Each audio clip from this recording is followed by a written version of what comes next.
Hey, we're all getting coffee. Brody's There it is. Brody's Hello. face is just smack dab on top of right where it I'll needs to move be him. with Hang his on. logo. I had him over there because that's where he was It's the earlier. Roadie Show. Welcome to the Roadie Show, everybody. Hey, that's Roadie Radio. Okay. Yeah, I could, Hi everyone. Welcome to the show. Uh, I want to do a couple of real quick housekeeping things before we jump in. One is we have a couple of people not here. Specifically, we know Marie is out sick. She has gotten sick, and I'm sure at some point she will pop into the chat. That's very Marie. If she is up for it, you may see her in the chat. Tell her you hope she feels better if you see her. She she will be very sorely missed, but it is okay. We are in luck tonight that she's missing because the part we were headed to is her like kind of related to her backstory, but luckily I have planned something special, different. So we're gonna be doing something. We're gonna be having a very special episode tonight. So prepare yourselves for that. But Like a good, before Christmas episode. maybe before we get into that, we are going to go around the horn and introduce ourselves. First, hey, welcome to Punch and Roll for Initiative, a nerdy and dirty D&D podcast made up of audiobook narrators, all these lovely voices. I'm Ethan Gray. I'm your dungeon master. I will be serving the role of a very special someone tonight. You'll meet them soon. I don't really have anything I want to promo, so I'm going to pass it off. The next person on my screen is Aaron. So I'm going to pass it off to Aaron. Hello. Now, I started speaking immediately after Ethan stopped, so if there was a bit of a lag, can someone please confirm it? Yes. Yes, there was. Yep. Like a 2-second lag. Okay, I wait a couple seconds for that the confirmation. Wonderful. Well, I'm going to try my hardest not to lag, which does mean I probably won't do many quips tonight. So Redvold is going to be quiet. I'm Aaron. I play Redvold. I am the voice of epic fantasy tales, and not really new to plug right now, but I will give you the fun fact about Redfold, and that is that because his ancestry is frost giant related Goliath, he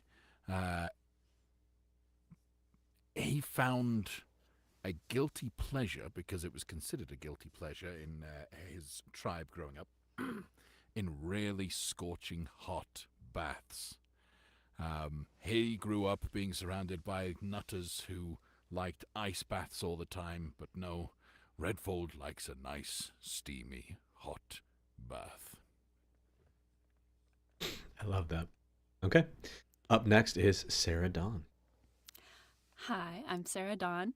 I have nothing to promote at the moment, but I play Beatty Assam.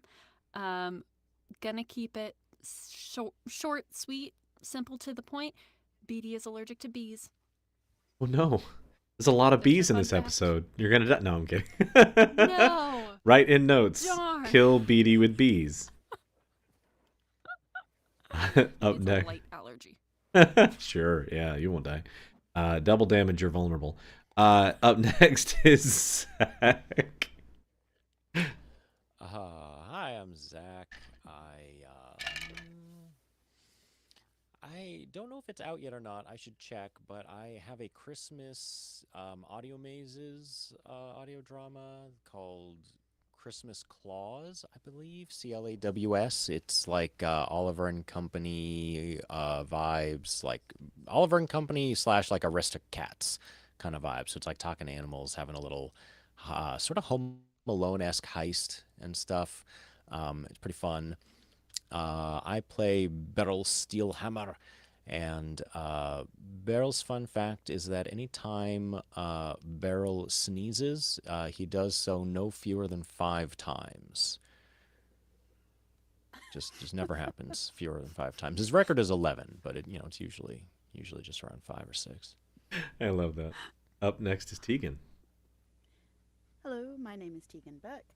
I am an audiobook narrator like these wonderful people. Um, the words, I can do that. Uh, For a living. yeah, I know.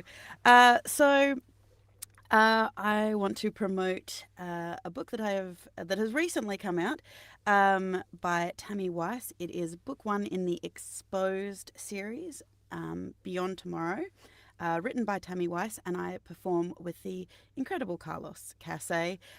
If you like dystopian future, they've got a disaster happened and they've ended up with supernatural powers because of the gases of an earthquake and all this kind of stuff. It's really quite cool.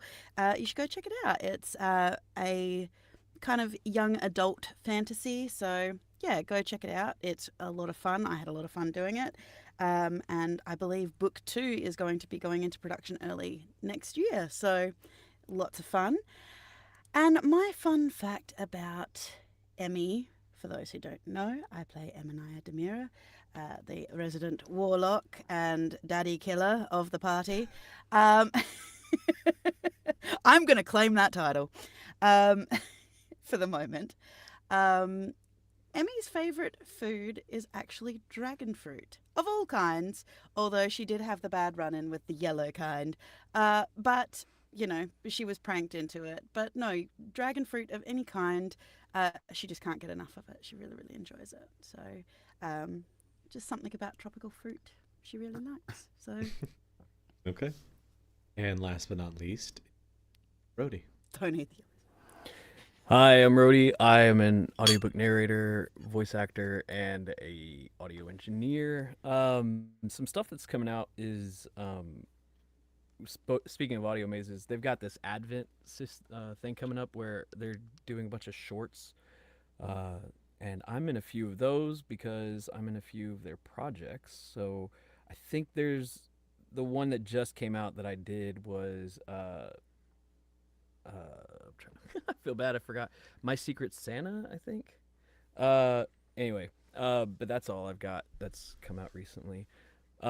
Raz fun fact would be I was gonna make a Arrested Development joke, but I'm not going to.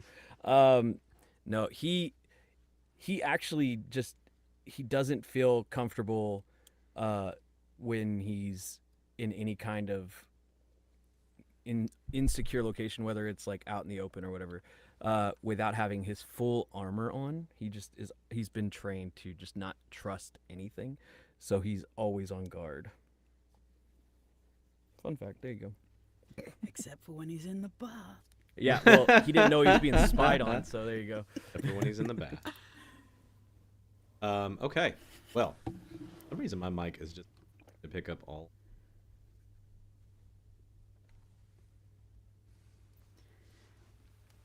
But what are you gonna do? Okay. We're gonna open on a scene, but I want to set it a little bit for people. Our heroes are members of a group, a guild called the Well Diver. They go into these otherworldly, extraplanar wells to fight creatures from another world, like their own. Many of them have been affected by this in different ways, but they just shut one down. A little bit of family drama for Rhodey's character, Raz. And by family drama, I mean both of his parents are now dead as of the last episode. One of them due to one of our party members, and the other due to another. So that Coincidentally, they both died in extreme proximity to me. While, yeah, right up against you. Both of them did in fact die in your face, arms. It's unfortunate. A lot of you realizing the tide of chaos may not be in your favor have decided to start heading toward your primary objective. As you can tell on the map down here, the Shimmering Rift is highlighted in this purple kind of color down here. To get there, you must pass the Sacral Waste. The Sacral Waste are a desert. And luckily, Beatty has plans for having to move across the desert. He had a little railing system that can be pulled like a skiff. Now, in order to do that, they needed some kind of propulsion, but luckily enough, Iris's eldest daughter has loaned her a almost motorcycle-like device. And with that in mind, we open on a scene where Iris is riding up front, Mad Maxing it with a big pair of goggles on front of her face, just covered in dust as sand blowing up in her face. Every once in a while in the distance, you see maybe 60, 90 feet away, a massive like, worm-like creature jump up and dive back into the sand, and she kind of like slowly starts away from it. And you can almost like feel the like pressure noise of like hard metal playing in Iris's ears as she's like continuing to push this this boat down the road. I want to ask all of you where you are, but I'm not going to give you a chance to do much right now. We're going to be kind of. I want you to kind of tell me, Aaron. I'm going to have you go. Sarah, what would BD be doing? Obviously, you're controlling the ship because you have to at some level. But what else are you doing? That's a really great question. I mean, to some degree, you have to right this ship versus what Iris is doing. But outside of that, Yeah. I mean, you could be doing anything else. It doesn't take that much work to, be pulled by somebody. I'm also, another fun fact about Beatty that we're finding out, very into embroidery. So she's just doing some embroidery, looking up every so often. She doesn't get a lot of time for her hobbies. So Makes sense. Exactly. What about Beryl? We ended off with Beryl like identifying a ton of like items and stuff like that. So Beryl is like attuning to the artisan tool if he needs to attune to it, and if there's time for that, he's identifying all these items. He's poring over the stuff that he took from the lab, any like research materials especially. And I think I know Tegan mentioned it, but I don't know if Emmy ever linked up with Beryl about it. But you said that Emmy took a journal or diary or something, lab notes from her. If you share that, Beryl is poring over that. So Beryl is studying and identifying and attuning and all that. I good don't know stuff. if I've He's got around locked to it in. yet. I don't know if I've got around to it yet because I don't think I've kind of left Tarvin. Fair. So but he's got plenty of other stuff to be studying other than that particular thing. So yeah, he's just locked in on all that stuff. You are able to attune to that mark. Danger stuff. To be able to I add. should pull up my character sheet. Is what I should do. If you add it to your character sheet, it'll fix it for you. I remember I custom built it in there last time, but let me see what the. You shouldn't have to. You should have the item. Emmy, you said that you've not left Tarvin's side. What are you up? I probably like just sitting there going through the book myself, just keeping an eye on him, making sure he's okay, because yeah, he hasn't changed back into his disguise yet, has he? No. So, He has been. and yeah, He's been like healing, but kind of mostly in and out of consciousness. I mean, he lost his heart. You performed heart surgery on him 4 hours ago. He is still... open heart surgery in a dirty hole. You did open heart surgery on it. Put a random heart into this man. You don't know what it does. Don't know what that's gonna You do. don't know We'll what figure that out was. later. But he's alive, so bonus. But yeah, he Yeah, is and in and out of consciousness. yeah, I've kind of situated myself as well so that anyone who's like coming into this part of this room isn't going to see him first. So I'm just kind of like going through the book myself, just trying to figure out what she was doing, how she was doing, maybe find like some kind of sketch or something of whatever heart that I did so I can figure out like just if there might be any problems that might arise later, because all we need is a zombie. All right, Raz, what would you be doing? It's getting near the end of the day. I mean, I'm kind of think about like what taking along. Yeah. Well, we like Zach had said, we were talking about getting weapons attuned and stuff. So I'm assuming does he has to do that on his own though, right? Like Raz Yeah, doesn't you have to any spend hand an in that. hour. This takes you time to like. It's got to get familiar with you. You've got to get familiar with its magic, the whole life. How do I make this? Okay.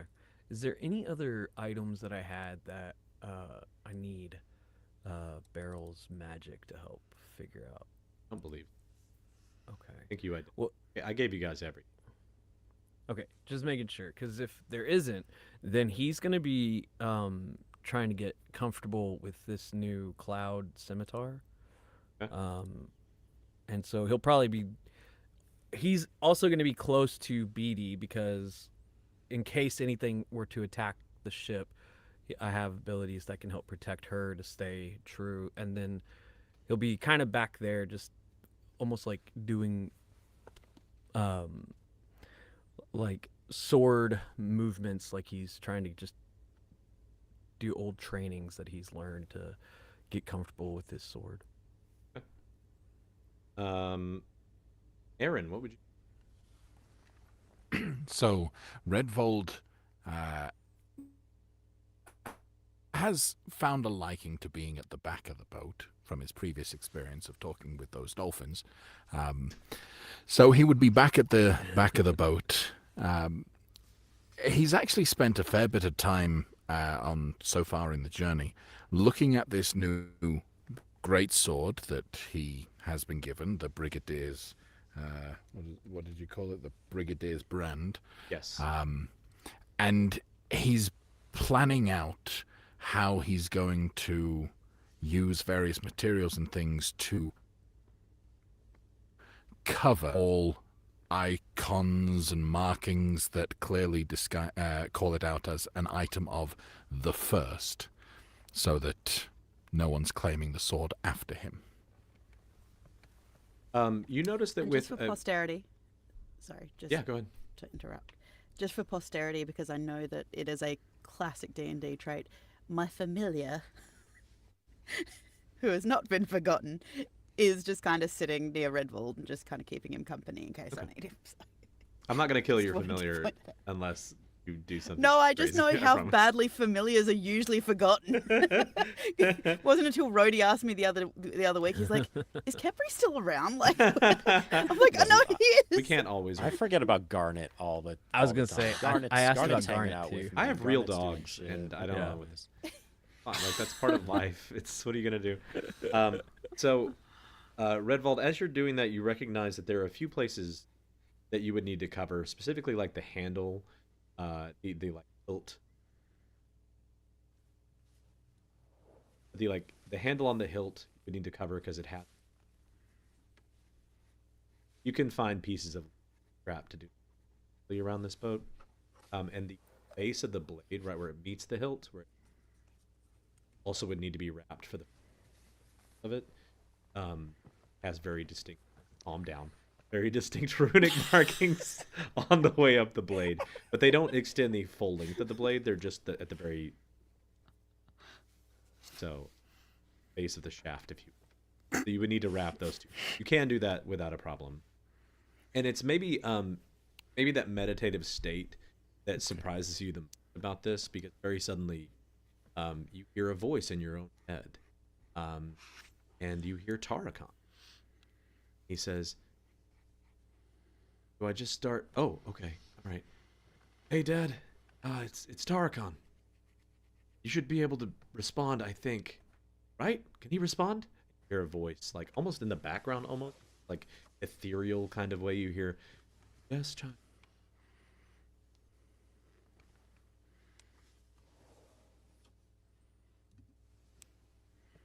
Boy? Oh. Hello, Tarakan. So Redvold is going to do the thing of he's going to talk out loud louder than he needs to, because he thinks that's how the phone call works. Yeah. Also, is this a great in-game way of excusing my lag? Having me on a phone call? Yeah, it's perfect, actually. I like this even more this way. Huh? man. What? No, it's great. So you hear your son respond back as, "Hey, Dad, just wanted to say I'm settling into city, learning a lot about weapons and using my rage. Leonin said we should call. He wanted to talk to you about something, but he wanted me to get to say hi first. The other initiates never get to do this. It's like a lot of magic. It's hey, it's good to see you, Dad. Talk to you. Fuck. I mean, oh, sorry. The language here is a lot of bigger. I'm so sorry, Dad.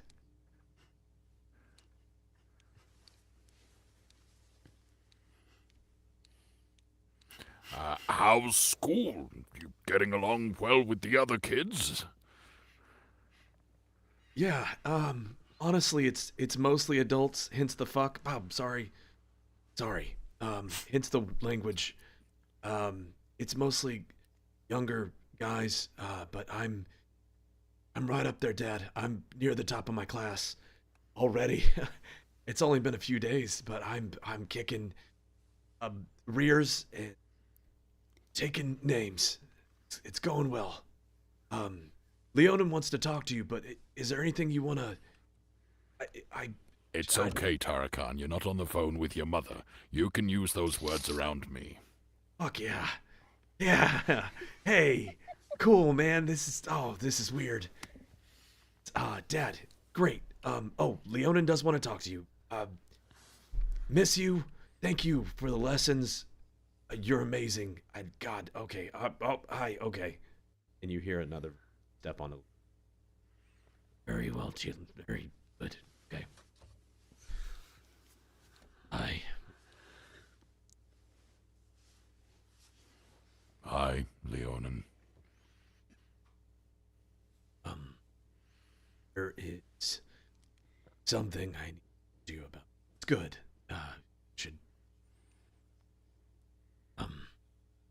You have hit a very distinct portion of your. As such, I bestow on you. Before doing so, I didn't want to surprise you. Without further ado, I bestow upon you power of the heart. And Redvold, you feel as he says this, teeth begin to elongate. Feel fangs and sharp teeth growing with your mouth and your jaw. Feel your jaw muscles grow larger, like extend longer, and feel your teeth growing in a way that you first you're like, this is not gonna fit. This is but then you realize you kind of have some level of control over this like ability to create a sharp teeth mouth. Aaron, mechanically, you now have a bite attack you can do action that deals 1d6 damage. You can now grow fanged teeth. There's so many jokes here. Oh, yeah.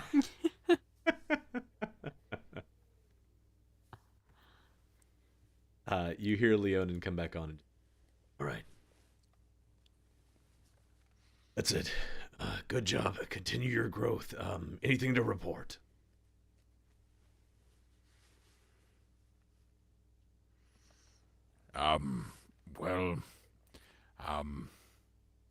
Things went better with this last, excursion than the last one we were at. Oh, by the way, we encountered a well. Well, two wells. Things happened. We may have killed. We did kill some people, but Aaron, they I'm were gonna bad cut you off. people. As you say, we killed some people. An explosion loudly. Immediately you begin.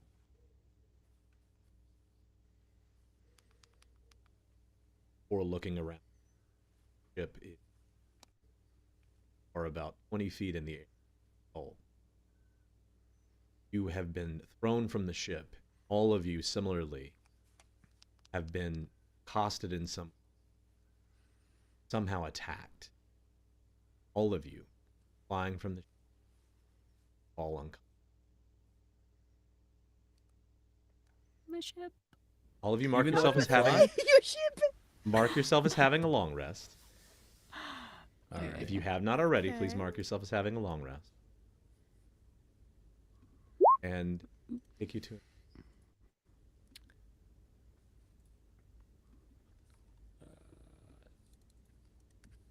Oh shit. I think this worked. Very slowly, each of you begin to come to contact. First is Raz. Next.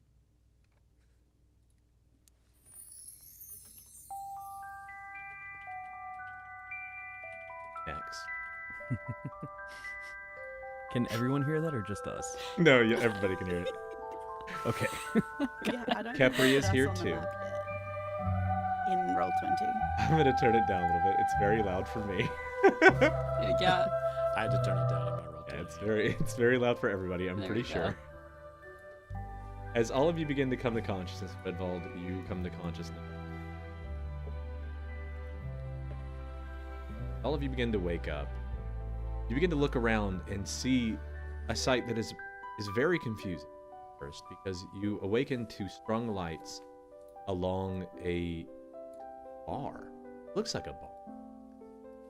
And you look out and see a dusty track surrounding this strange building, and you hear what sounds like a familiar voice going, All right, that'll be one rum shota. I got that for you, buddy. Don't you worry.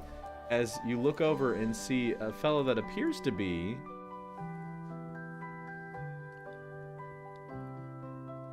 We that also looks need to put us on the very map on similar Roll20. to your friend Yeah. Guzman. But he does. Guzman? But he is in Drag us fact. over. Well, hang on. Clicked the wrong thing. I've forgotten how to bring them up so they're big. See? There he is. There's a Shift Z. fellow. Shift Z, I believe. There's a fellow in front of you who looks very much like Guzman, sounds like Guzman, but he has on a pair of glasses and mustache. I'm glad that the stream can see this because we can't see shit. Yeah. Y'all can You see haven't that? moved us We're still over on- onto the map. No, No, I we're can on- You only haven't see it moved because I'm us on looking at roll Twitch. 20. Yeah, that's what Yeah. I'm doing. Oh. too. I'm watching Twitch. My bad. Hey, everybody, wake up! There we are. Wake up. Oh, There he is. oh You awaken look at to him. see, you smell earth, and you see light strung up around this strange bar area, and you see a couple of people drinking at it. And you see this man who looks this ooze creature who looks very much like Guzman, but he has on this mustache and glasses. And he begins to talk to someone at the bar, and you hear him going, All right, I got your rum chata here for you. I gotta hang on one sec. I think they're waking up. Hey, you guys okay? We found you out in the middle of the desert out there. You gotta be careful in the sacral wastes. You could die. There's like worms and stuff. Thank the gods. A bar. Yeah, Who you needs a want to drink? drink? Got lots of ales and grogs. There's a couple of coolers over there. You can just help yourself if you want one. Did you say rum chowder? No, rum chata. It's a like combination of rum and chata. It's good stuff. I recommend it personally. It's that time of the year, you know. Six. Yeah, we'll take 6. Wait. I thought you were getting just yourself 6. I was like, go barrel. Barrel's Wait. like, get me I honestly fucking didn't count trashed how many of us time." there are. I just throw out a number. I'm sorry, we're not hallucinating, are we? The ooze person looks over at you and goes, No, I don't think so. You guys found yourselves in the middle of the oasis. It's a racetrack for the Rangaroos. and as he says that, you all hear thudding go by as very large creatures that look like almost like a reindeer or a moose head that has a kangaroo body go racing by on this like track. They're just like spinning around. He goes, You guys found yourself at the one oasis in the middle of the sacral waste, and there's a gambling and booze, and I don't You know know. if you know, Ethan, how horrifying that would actually be. They already do an insane amount of damage, let alone giving them horns. They're rangaroos. It's Moose fine. themselves are fucking dangerous. No, but Emmy has a point. Let's get some drinks in us, and then we'll do some investigating. Aye, everybody down the hatch. Bell's drinking rum chata. Yeah. Weren't we just Once- on Beatty's boat? What I- happened to my boat? Where is your boat? I'd really like to know that. You see someone who turns over and looks surprisingly. Who looks surprisingly like Bast, but he also has a mustache on, a very large mustache. And he goes, "Oh, we've recovered your boat. It's being. We have a lot of skiffs in the area. It's not a couple of days. Actually, maybe by the end of the day, you guys have been asleep."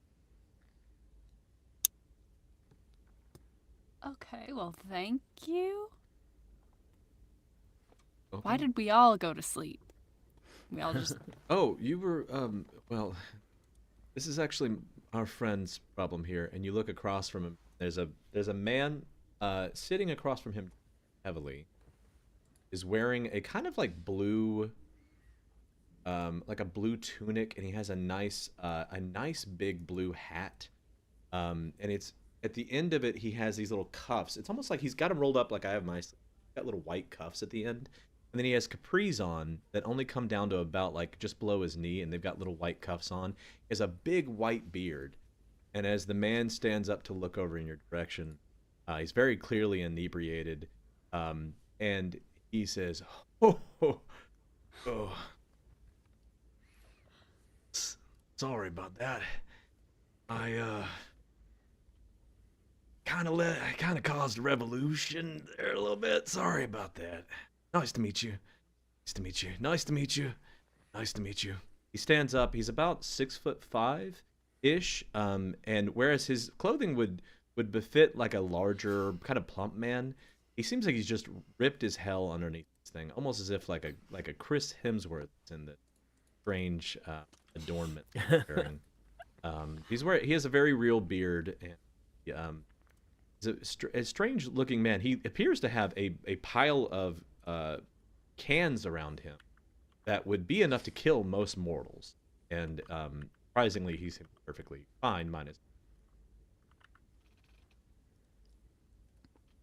Do they say like flosters on them, or are they like They're called big extra nectar. wide? They're called nectar. He's drinking a lot of nectar. There is today. a deep.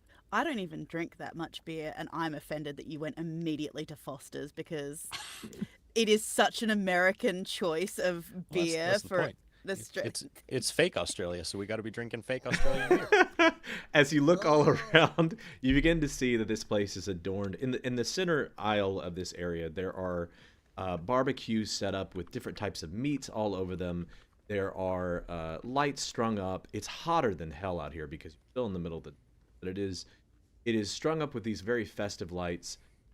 Everyone has these coolers kind of next to the barbecues, and you see people pulling grog out and these very specific cans. These like almost they look like cans of beer that say Necta on them. Nectah. Oh, sorry, man. Fairy elves. They got out in the desert and they did cause a few problems. I'm sorry. Is there more nectar in the cooler that Guzman mentioned? Oh yeah. And Guzman's like, Hell yeah, man! I got lots of. My name is Woozman. It's not. It's Guzman. You guys know Guzman? I'm fascinated that you heard that, even though I didn't say it in my character voice. Oh, but fuck! yes, we know Guzman. I can So read I- minds. How did you know? All right, I'm just gonna help myself to a nectar, and oh fuck, now I'm mixing the accent. Oh fuck, I'm really mixing the accents now. Beryl is really getting into the setting here. But Beryl's gonna crack open a nectar and start doing some investigating around, like either Arcana or investigation to Okay. get a sense of is this real or like. roll an investigation check. He was roll listening both. to what Emmy Roll- said, but roll he wants both. to be. He also wants to be drunk. He wants it to be real because he wants to be drunk. But I mean, figuring this out. I mean, it does Arcana- make the Ooh. 22 Arcana, 23 Investigation. Sorry. Okay. Timmy. First off, you notice a couple of things Arcana-wise.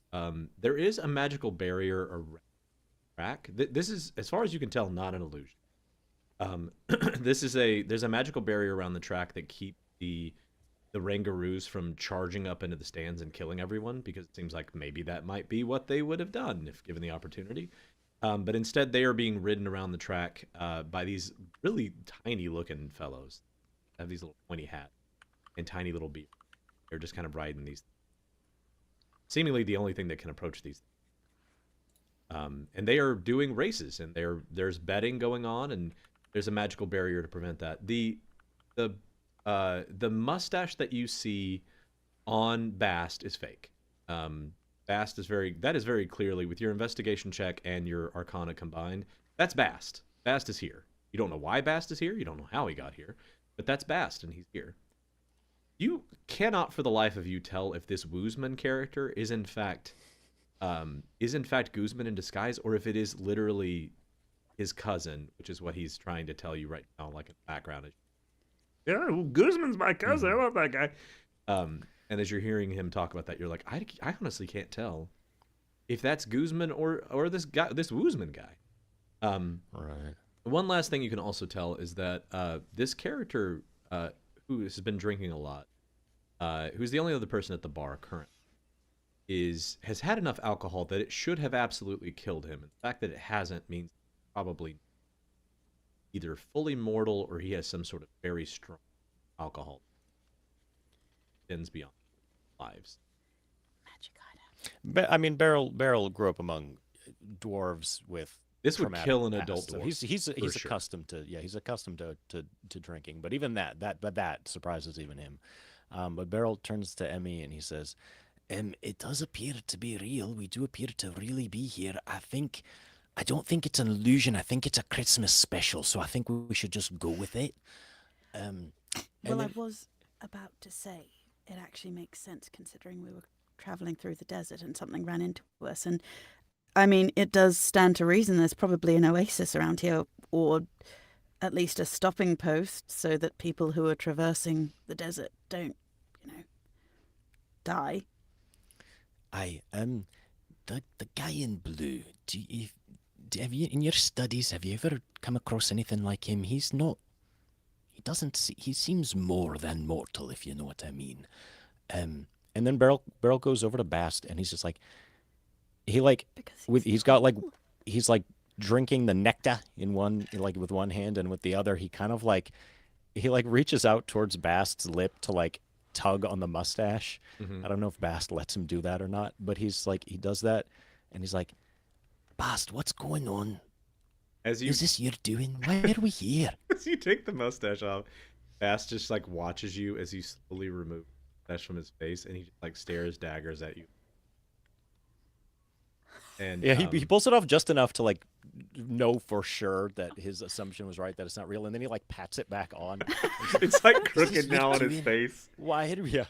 Doesn't stick as well because the tackiness has been taken away. So as we're talking, it slowly starts to droop. Emmy, do you want to make a check while he's having this conversation with Bast? Sure. History, I'm assuming. History or religion, either. Which is better? History, definitely. No, that's a 9. With a 9, there are a lot of different types of creatures in this world, and a lot of different types of deities, and a lot of different types of all kinds of. You're honestly just what he could be. Bast leans over to you, Beryl, and he goes, "Well, slightly embarrassed. Hard to. All of you, please. I will reveal the truth." Takes the dash, and he takes off very flourishingly, as if it's me, Bast, the me all along. I was going to play into it, and then I realized Emmy's perception is way too high to pull that shit off. It's been me all along. I am. Oh, hi, Bast. He chuckles a little bit and nods to you, "Hi, Red." I, unfortunately, am ethereally and permanently honor bound to this man. He points to the across from as the king of, and see the man across from him say, "That's right. He's got to once per year he's got to like come in and he's make sure that they all do the things they're supposed to." And he's, I don't know where the fuck my accent is going. I'm Scottish now. I don't know. You went Irish for a little bit. You two are just bouncing I off can't each do- I was other. telling you, I It's wasn't kidding. wondrous. He's- I'm just he- actually I'm he's gonna a fairy float elf. around it. They He's gonna don't- have you can't every pin them accent in the world. down. You know what? Fuck. No, I can't. Yeah, he's honor Immediately bound. drops into Southern instead. I know it's my default. He's Go where honor you bound to know. come and help me. Yeah, he's got to do that. And that's just like yes.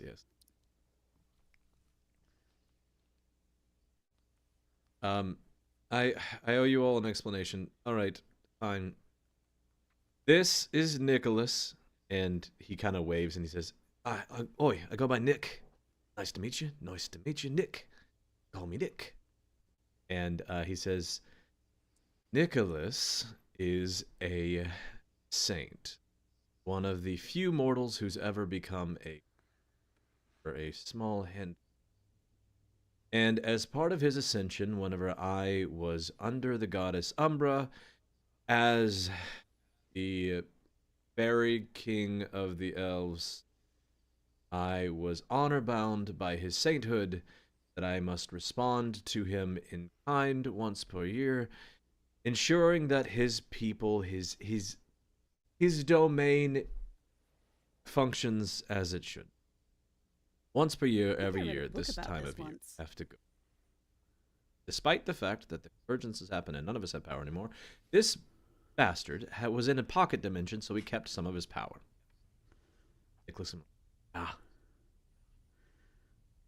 some more power. And Bast looks back over and he's, "So, the problem is that he didn't pay the elves now that we are post-convergence and they need money to survive and they are not and be slaves. And they revolted. And what you have He has found a lot of is feelings about that. As well they should.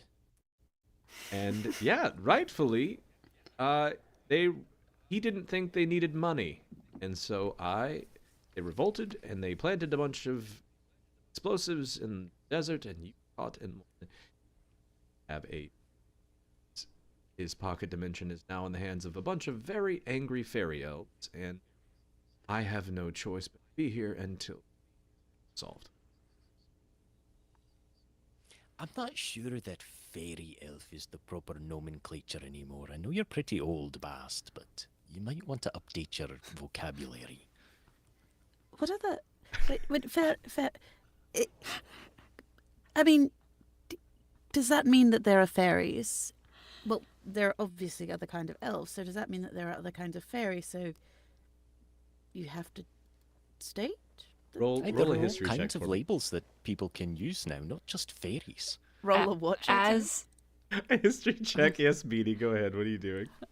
I'm just saying, 17.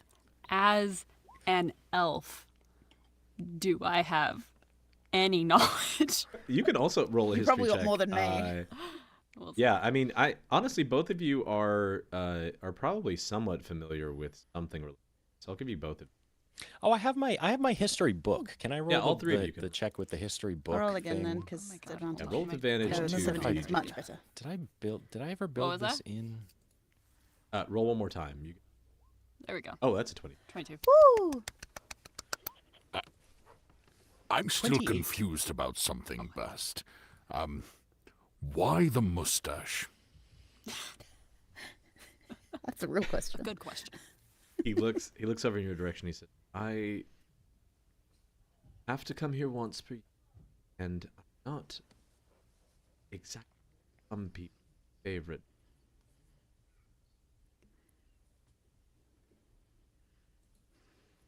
No, I love you, Red. Much. I have entanglement. Jada These Pinkett children, Smith right? style entanglements, or More, a little bit of that and a little bit of the Tupac kind. Honestly, there's overlap too. there is, yeah. Right. So, yeah. The with y'all's history checks, both of you, damn, Jesus Christ, Beryl. All three of you are familiar, but Beatty and Beryl, you'll get. Emmy, you're familiar with the myths that tell stories of the newborn elves of the Convergence, flooded elves, the fairy elves that were in the island of the sea that existed post Convergence. This is a group, a race that came to be after the Convergence.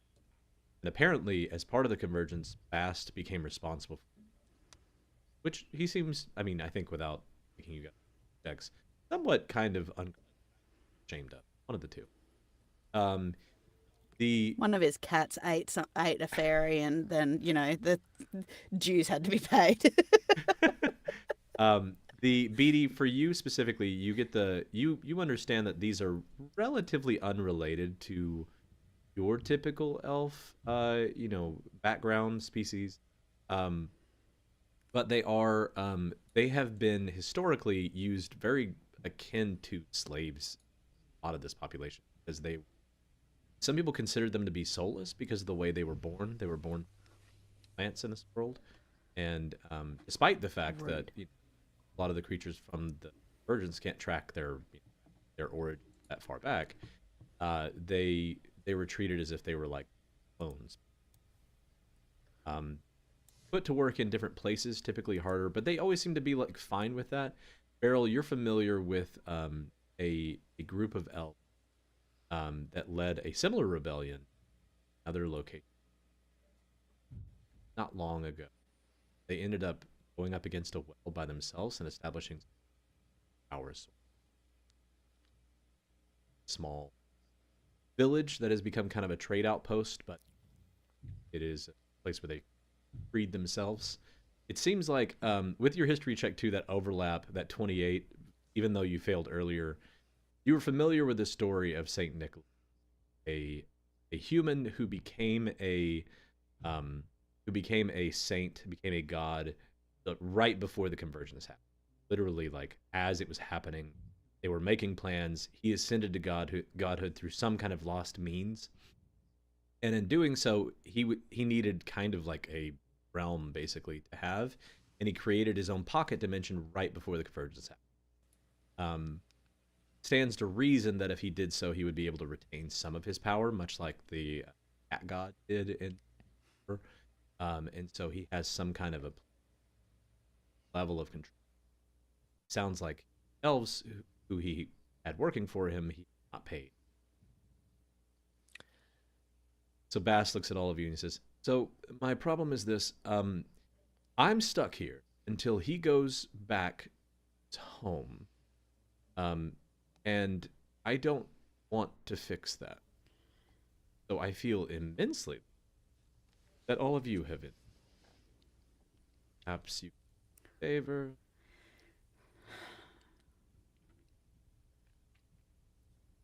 But a time before your ship is fixed anyway. And then Nick looks over you and goes, I'll tell you what, too. I can't fucking do this accent. It's gonna be so bad the whole time. I'll tell you what. You can everything in my shop is magic. Take anything you want. It's yours. Pick one item. It's yours. You won't be able to tell what it does till you leave, but you grab it, walk out, and you. That Sound all good? sounds great. To be honest, I've been drinking and I missed what exactly you actually need our help with. Oh, What do you want us to do? I've got to be able to get back in my pocket dimension, and I can't. So, all right. There's a place. Looks like it's covered in snow. It's not. It's crystal. It's in the middle of the desert. You got to go into that. There's a tomb in there. Normally, I just walk right in, walk over to my portal, workshop. Fine. But they kicked me out, activated a bunch of booby traps. I need you to go. This This does seem like a lot to ask of us when the whole reason we're here is 'cause it was your doing that my boat is ruined. He kind of just looks at you like this, and Bass goes, "Well, technically, I'm their king, so it's kind of both of our faults." Why did I say that out loud? I'm out of sorts. This is a Christmas special. Just fucking go with it, please. Right, no, we're gonna do it, but I want to be sure you're not asking us to kill your former slaves, are you? I'm not gonna go around killing Oh, I'm recently not gonna do that. freed slaves. They're not meant Basically, to be. He you should need have us paid to them. go in and be. Basically, you need us to go in as diplomatic representatives to kind of HR. Basically, figure out some kind of payment and figure out a way to get your business back. Right, that sounds better than the way he said cleared the way with a look on his face. Yeah. I didn't like the look that came with the words clear the way. I Yeah, I didn't don't like think that we're going to be either. doing the murdering and maiming, at least Bass looks at you and he goes, Today. "I don't. this time around. I personally don't care for the morality of how you get him back into his fucking hole. I just care that he get back in. If you can get him, It needs to be consensual, though. union busting, Pinkertoning, kind words. I don't care. Get him back in there. Whatever it takes. Go talk to them. Go kill them. They've activated a bunch of booby traps. Go trip all of those, but don't die because you have another. Please, please. He's just like very, very clearly overwhelmed, and he's like looking around a lot, trying to watch. Right, we're doing it. We'll take some nectar for the road. And does Woosman have any food? I'm under strict orders to feed Kaida. Yeah, I got lots of food. I heard you guys love shrimp on the Barbie. Grabs viewers. I know that's a bad joke. He's like grabs. There's barbecues basically everywhere. In like all the segments of this middle island that you're around, there's a bunch of people who are taking bets. There are a bunch of people who have literal grills set up, and there are a bunch of people who have like coolers next to them. If you would like to take any of this, you can get enough food and booze for the road. And as you're kind of packing up, Nick will look at you and he goes, "All right, I've got the ute. I'm gonna have one of the Rangaroos pull it, and you guys can hop on, and we'll get over to Crystal Caverns." Aye, it's for the best. I could spend all night staying here and role-playing with you and your weird Rangaroos without transparent backgrounds, but we should get a move on. Look, I did my best. I will also say, if you want to take some downtime here to prepare anything or ask any questions about the job, or if you want to bet on the Rangaroo races, that too. There are a few folks kind of gathered around too. Not a lot of them, but there's a small. I'll also say, even though Kaida is not here, sorry. Kaida's familiar with this place existing. She's heard of it. She's never been. The Oasis is top off. Ends up becoming kind of like, if you don't make it to Shimmering Rift, a lot of people kind of flunk out this place. It's kind of like imagine like the Tatooine, like this general area. It's like the Mos Eisley of this area. Yeah. I mean, gambling is not one of Meryl's vices. He's happy to. He's here to have some drinks and get on with it. Tegan is. Red Vault does have a question for Woosman. Sure, please. So he'll approach Woosman and ask him if there is a Guzman and you're his cousin Woosman, are there more of you? Is there a Foosman, a Boozman, a Doozman? Man, I honestly, my mom had a lot of sisters, and so I think there's probably a lot of us, honestly. I don't really know. Honestly, narratively, I think it'll just depend on when we need a dude to serve drinks. There'll just be another cousin that'll pop up, and he'll have a new name that'll be somewhat fitting for the area that he's in. But personally, I'm the woosman because I woo the lady. But Guzman is Guzman because he got named first, and we love Guzman, but he was the first cousin. He's the oldest of us, and I'm, Guzman exists. I need you to know that one definitely. I don't remember all their names. There's a lot of them. But yeah, It'd be ironic if Boozman was the only one who doesn't tend bar somewhere. Yeah, I'll have to note that somewhere. Like, Boozman doesn't serve drinks. Only meta things happened in this game. That would be perfect. Boozman Red is Vold is the now going to hookah start bar. keeping a track of all of the Oozmans Oozman family. in a little Pokedex-like thing with notes and details. Gotta catch 'em all. Oh yeah, we're gonna have to physically make the like holographic cards for all the Guzmans. Gotta write down Guzman only what makes their signature mocktails. drink It's like is. all the Mortys. Yeah, this one's They're all the the same, just slightly different. rum chata. the rum chata, and the other ones serve the fiery shots. I Emmy. do have a question. If we're going to go deal with this little delegation issue, do they have a leader or someone who is calling the shots, or that we can ask to speak to? When you say that, you see Ass kind of and like turn his back to you a little bit, and is like, and Nick looks at you and goes, "Oh, yeah, Sid, Celia. Larson." And she's their Che Guevara. She's their John Brown. Even better. How many fourth wall references can we make? He explains that she is the like leader of their union that formed recently, and that she was appalled to learn she had apparently been stealing money the whole time, thinking that was how she was supposed to. And Oh, Nick embezzling. was. Lovely. You get the feeling that Nick had no idea that they actually needed money. Like, it wasn't a thought that he had post conversion to ever pay them. And so as he's realized this, he's like, I'll pay him. I just didn't had to, And it seems like she may have similarly realized that they should have been getting. He decided to take it out on. I mean, this just sounds like a misunderstanding. If you genuinely didn't know, Yeah, but it's also like, a livable wage would be nice. What the hell did he think? no. But this is the Was- thing: if he didn't know that it was necessary, This how feels would he like know a to lot. instigate? I don't know. He needs to address his privilege in this, though. Because, I understand where you're coming from, but the part where he was in a pocket dimension and didn't know. really, was this going comes to be back to Bass.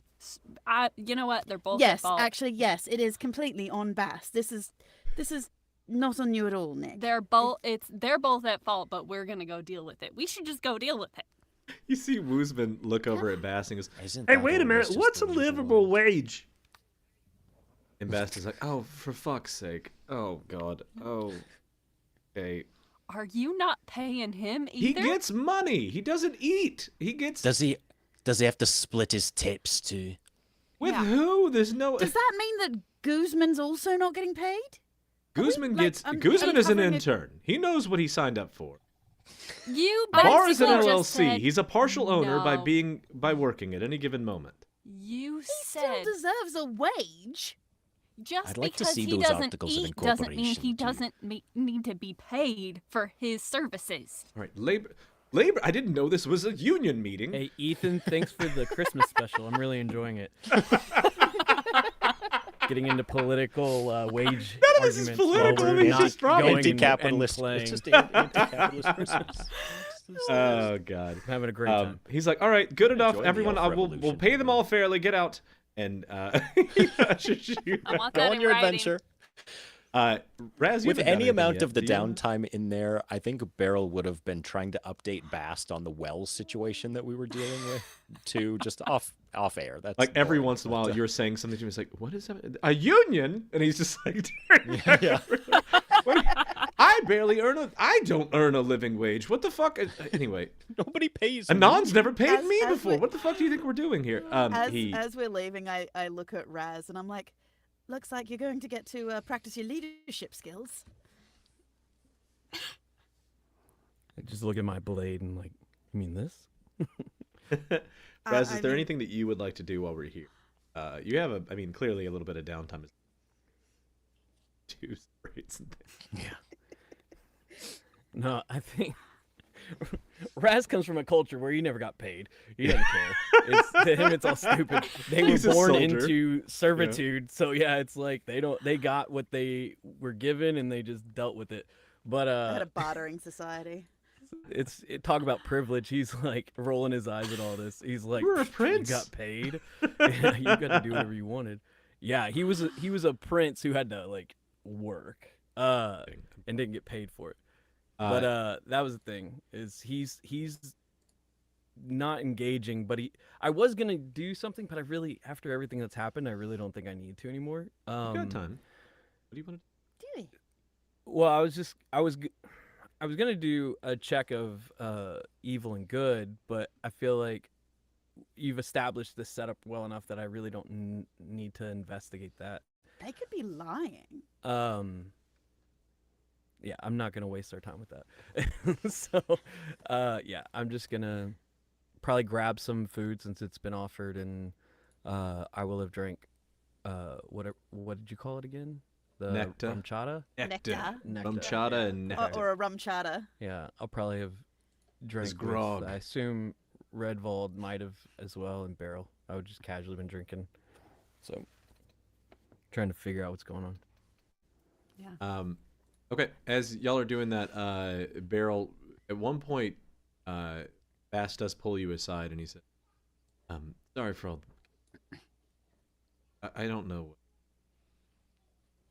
But what I do know is that you've crested a level of power at which actually have gained a boon from me.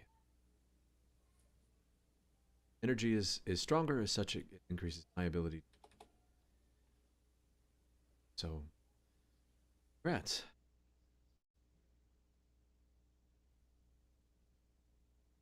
Boons.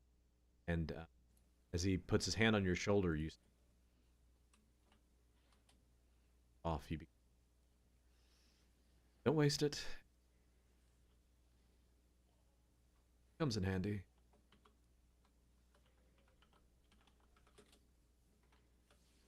Become invisible one. Sneaky, sneaky. For how long? A standard invisibility spell. I think it's second level. Excellent. It functions As just like per the spell. I appreciate it, Bast, and I in no way, shape, or form ever forgot that I had your boon. Thank you. Yeah, the whole time you've had advantage on stealth checks, which I don't know you've ever used before. And I don't do it. I just don't do stealth. don't need It's to be not. stealthy, It's it's not. fine. It's not You a took thing his- I do. He took his boon like randomly, and I think that's great. know. That's my favorite part about it. Yeah. Well, Nick loads up the Ute, which appears to just be like what looks like a four-wheeler utility vehicle, but it's got like sleigh. It almost looks like a Santa Claus sleigh, except for the fact that it looks more like a utility vehicle, a four-wheeler. He hops on and says, "All right, y'all get in." I can't fucking do it. Get in the back, and he like points out to all of you, and there's a Get in little the like back. trailer behind it. I'm just gonna have you do all his lines. Say that. All of you are able to fit in the back, and he straps two large rangaroos to the front of this thing, and and you're off, skiffing out into the desert. You have about an hour of time if you want to prep any, like change any spells or anything. You've been warned a couple of things off the top of your head. One, that it was in a crypt. Two, that you have been alerted to the fact that it has booby traps. Crap. That you'll have to cross a portal into his domain that has somehow been like closed off from him so that you can't access it right now. And that once you go into that domain, you are allowed to take one thing out of it. He said everything there is magical. You won't know what it does until you leave. So pick one item on your way out. It will be revealed to you. Okay. With that in mind, we are going to move over.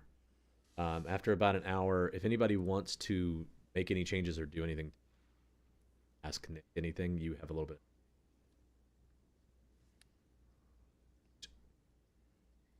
Not related to this, but I will point out just for posterity. Emmy did take her daily vitamin because I know the one time I don't remind you. I'm going to move you guys to another map. I'm going to put you on the map. Beatty will lean over to Nick and ask, while pointing at the Ringaroos, okay, now, how are you paying them? He like looks back at you and he goes, "These aren't mine at all." And he kind of like looks at them for a second and realizes he's just taken some Rangaroos from this place and strapped them to his ute for you guys out there. Oh, I better take these back. So he's realized. I don't.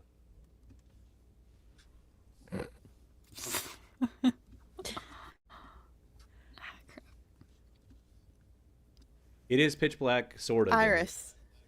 No, she's not gonna be. She's here. I mean, in spirit, She's here in spirit. Similarly, like But- the NPCs are. I'll tell you what's happening is Iris and Kaida are here because I don't want them to miss out on the item stuff, but the NPCs are staying back to like talk to Beth. Yeah.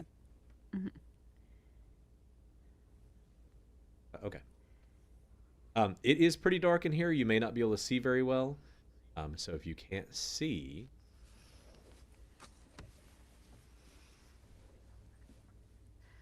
as you arrive, go ahead. Sorry, you're gonna ask him other questions.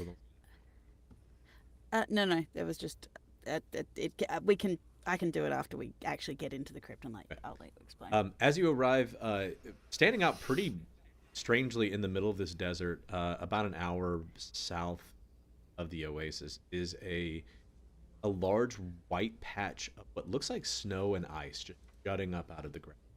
He looks back and says, "Remember, it's not snow, it's not ice, it's crystal."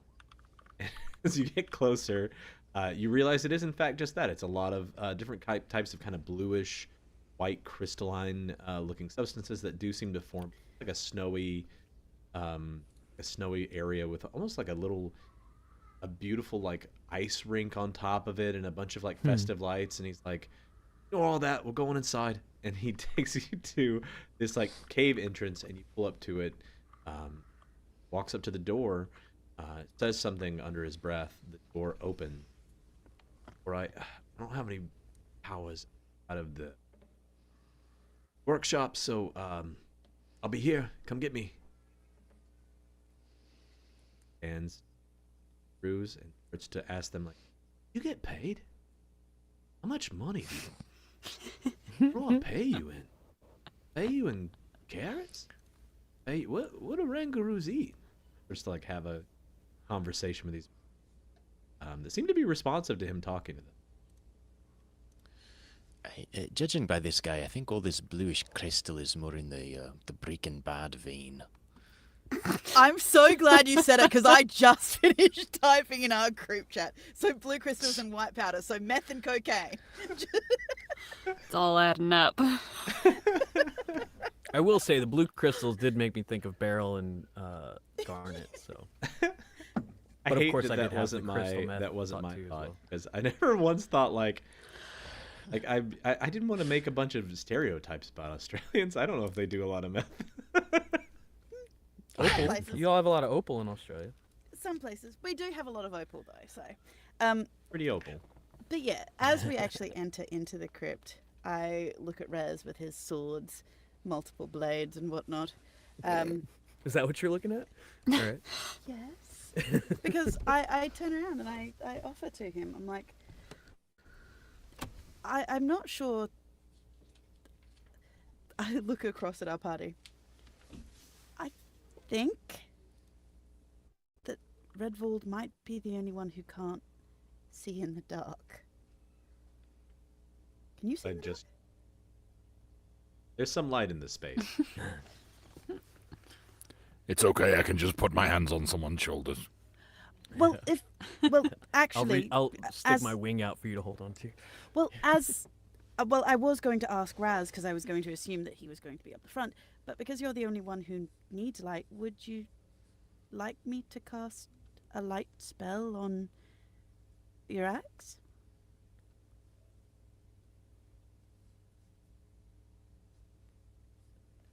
You're asking me?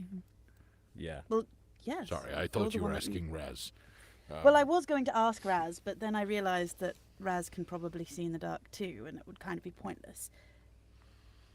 And because you need the light, you having the light and knowing that, well, you tend to be at the front protecting us, probably not a bad idea. It would be helpful to be able to see where I'm going. So, I didn't want to yeah. just assume. I didn't want to just do it and assume. I wanted to ask if I could. Do you have any control over the color of the light? I assume I can, DM. Yeah, sure. I don't care. You can have Sure. Yeah, sure. Sure. Why not? Are you gonna RGB it? Is it gonna be like bow bow bow bow bow bow bow? It's like he's just Give him the cat ears. Yes, I can change the color. Wonderful. Just this whole place is very blue. I think a little extra, like yellowish light would be good rather than just white. Yes, it would make it look very clinical, and I think we've had enough lab you, kind Emmy. of feels I appreciate lately. it.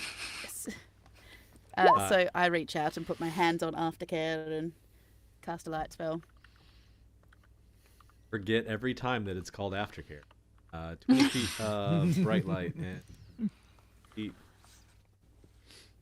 No, I DM wise cannot control. You should be able to. Oh, DM. Oh no, it might be a creator thing, but you should be able to change the color of the light on them. I think. Oh, I can actually. Light color, yellow. Yeah. Can you? Yeah. Okay. Yeah. Light. It's yellow. Outside of your visual range is a little bit yellow. As you come into this cavern and the door closes behind you, you immediately feel a cold draft of air. It's almost as if the space itself is like wet in the air somehow, and it's very damp and cold. That kind of like distinctively wintry way that's sometimes just so miserable, where the entire air just Australians are familiar with, but where I live, Yeah. feel it in your comfort. You look around this space, there are several blue crystals jutting out of the wall, jutting out of like almost what appear to be gauntlet like sconces, and then in the middle of the room there's one that's lit up, faint blue, that appears to kind of lighting this central feature. They all seem to be growing out of the space that they're in, either up through something or out of the wall or around. But for those of you who can see across this room is a doorway that you can, for some reason, see down. To your immediate left over here, the map right, your physical left, you see a set of stairs that appear to descend, and you see a doorway open.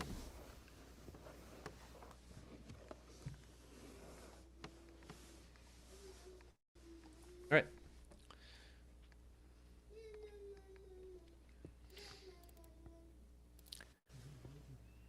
I kind of want to look at the crystals. I kind of want to see if I get a sense of what these crystals are, or if they're magical, or if there's anything interesting about them, or if we should just move on with the special.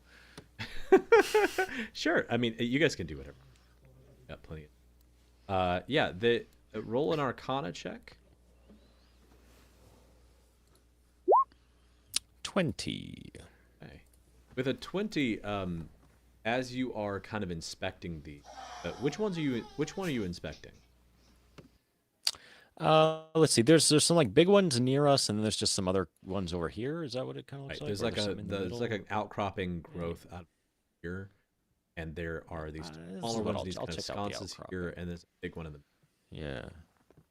Yeah, I'll check the big one in the middle of the room because that one looks like it's in not the same kind of sconce, but it's in something, right? Okay. With a I'll check that one out. 20, you begin to kind of like pour over it, focusing on what it appears to, what it might do, what it might be composed of. You recognize that it is, it reminds you a lot of the resonance stones that you've seen before, but it's unhewn entirely, since that it is not cut free. And as you begin to focus in fact, you realize that you can sense this thing moving. You can feel just the slightest bit, tiniest bit, almost as if it's like shifting.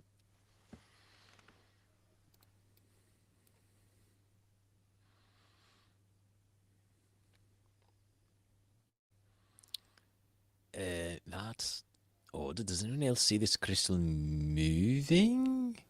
Ever so slightly, but I mean, the only other crystal I've seen move is garnet, or it right.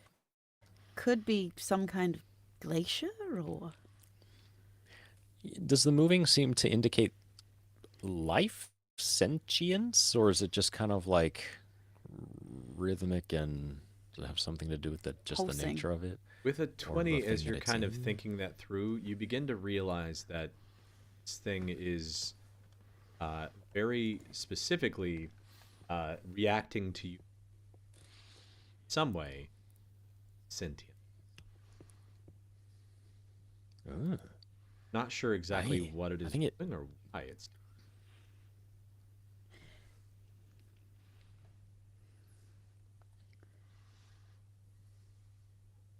I think it knows we're here. so. I touch it. I have theories. You touch Oh it. yes. Yeah, I was gonna resonate with it if okay. nobody else did anything first. I love need- Red Bull. I need I'm gonna everyone to touch make it. a charisma saving throw as you touch it. God Nice. damn it. Hey, 'Cause well, it's, that's not good for me. I think the range is good for everybody. Yeah, that's everybody. Rhodey, you're fine. Let's see what happens. Barrel, you're fine. Hey, that DC's could've been 13. I'm coming. Dang, I must have gotten a nat 20. What'd you I say? did. I rolled a 20. Speedy? Oh, you got a 19. Look at us, fucking roll. Oh, Oh, Red Bull's the one who touches it. That makes sense. Okay. Let's see. Redvold doesn't have a very good charisma. Redfold Barrel's is a -1 charisma too. incarnate. He is wonderful. Okay. Oof. You take, as you touch this gem, you take 6 points of force damage, and your total hit points are drained. Dang. Woof. Daddy Redfold, no. You were.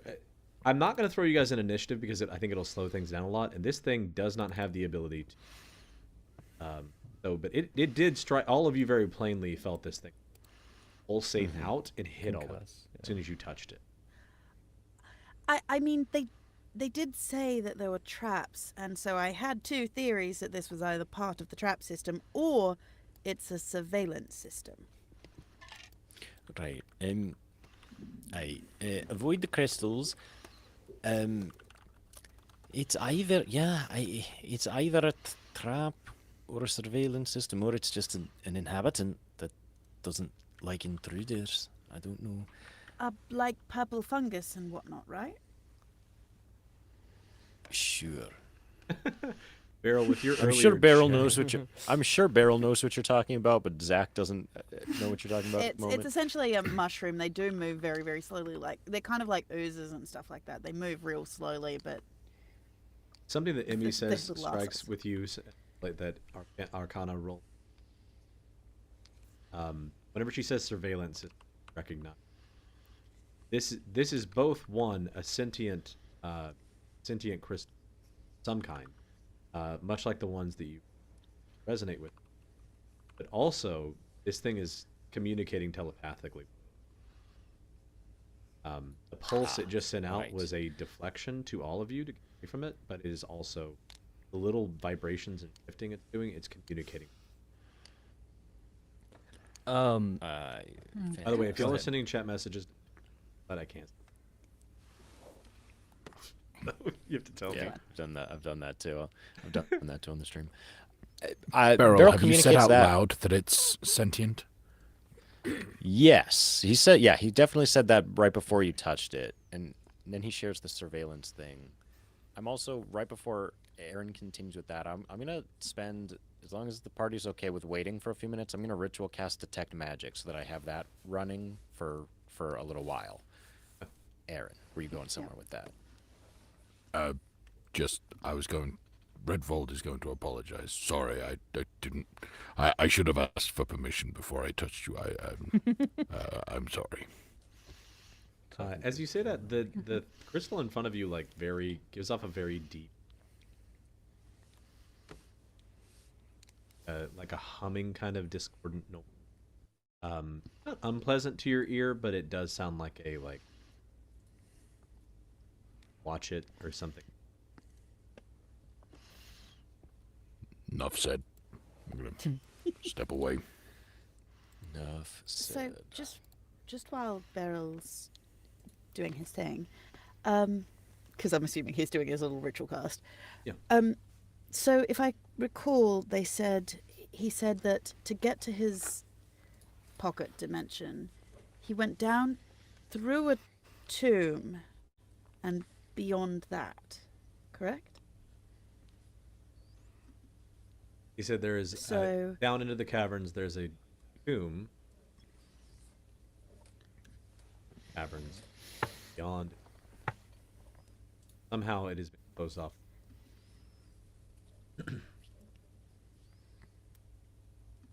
So do we try to go through the tomb, or do we go through the caverns? Seems to like, find for a what it's worth, it seems like the back way two are around? related. This seems like a rough carven cavern that is.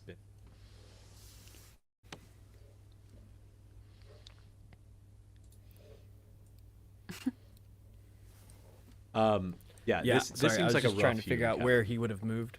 Right.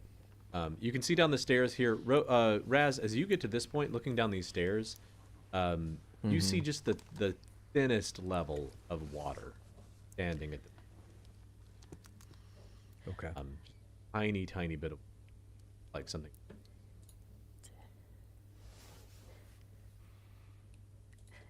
The other thing to be mindful of, they did say traps. Was it Beryl who did the sense magic thing? Yeah. I'm working He's on in the that now. process, yeah. It takes Okay, me so- it takes me 10 minutes to cast it. All right. You guys can have a look while around. he's doing that, I want to do the sense evil and good to see if I can sense anything around us, or if We these put that in the gems are chat, giving so- off any kind of. Yeah. I'm gonna try to find it in my inventory of stuff. How long does that last? About I think it's 10 minutes. I can't remember. Is it a spell or a paladin feature? I think it's a feature. Yeah. pretty sure. I used to will but find it. I'm trying to find it, and I can't. Yeah. Are you referring to divine sense? No, there's an ability where I can. I think Is it? 'Cause divine it- sense is the feature, but detect evil Detect and good evil or and good and good is evil, what it I was think is a called. spell. Action from me. Pretty sure what you're thinking of. Yeah. Okay, because it's not what it used to say, but okay. There isn't really a divine sense anymore, so it might just be spell. Oh wait, 'Cause hold on. I've used it Divine before. sense is it's under the channel divinity Channel now. divinity. So okay, Divine sense. yeah, 10 minutes. Oh, that's. Sorry, I was about to get. Yeah.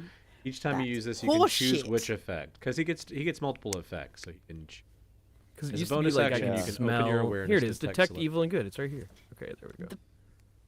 It's a I'm you not can gonna, do that, or you not can do gonna divine rail sense. against that. But Pretty simple. don't know how I cast it, but it's. It just found it. requires your channel your like 1 or 2 levels of one thing. You of get channel you get more of divinity them now. to use You it. get Yeah, you get 2, and they come back on short rests.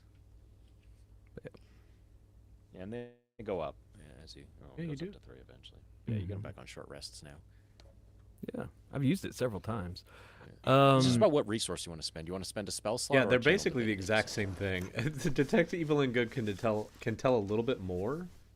It gives you the ability to tell the hollow thing. But your divine sense is pretty similar to. Doesn't tell you as aberration.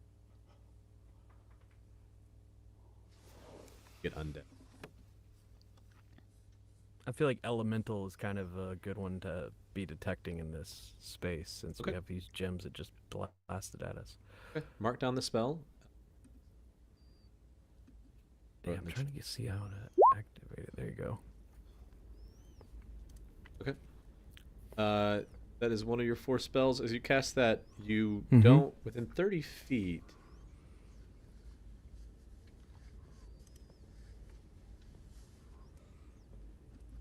Despite this gem, as far as you could tell, being sentient, it is not an elemental or undead or aberration. It is something. Okay.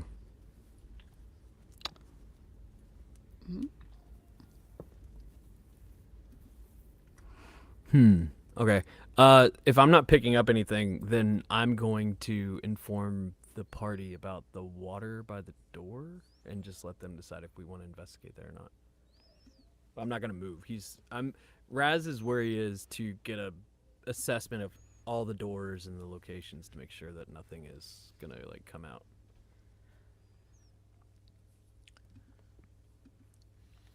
Do you need me to go and take a look at it? Do we want to go that way or do we want to make another decision? I'm running out of Raz, action, but- I'm a little surprised at you. You've clearly grown and changed over time. We have 2 doors in front of us, and you haven't charged through either of them. I Isn't may have this made a a mistake. stairwell as There are well? 12 doors in this. Oh my god. I'm We're trying never not to leaving. leave stream because night. your full map is up in stream. I know. so I I'm trying can't. not Don't to, look at the like, stream. You're not supposed to. investigate it. I know I'm not. I can't control that. You What have do to you see do? everything. Yeah.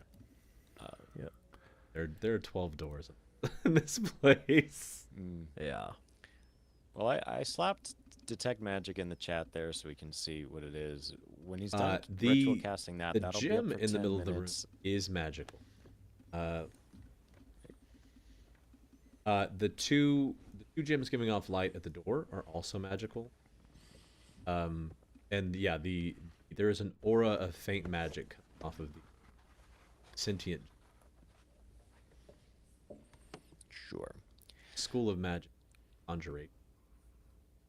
But for the other 2 at the door. Oh. Careful of those ones in particular. Once I'm done with that, I'm also going to use one of my uses of stone cunning and have 60 feet of tremor sense for the next 10 minutes as well. And say, Raz, Redvold, lead the way. My senses are attuned to the metaphysical and the physical. Let's go. I feel like will I turned throw out into a something different that- character for a minute there. I don't know what that was. I loved that. It's the gym. It's just taking you over. The thing Beryl that you notice when you cunning that makes you, I think, probably uncomfortable. Absolute lack of move.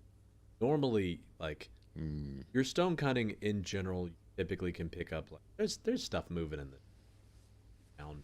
Most of it, there's something. Holes or something is distilling, disturbing the earth. You know there's water in the next room.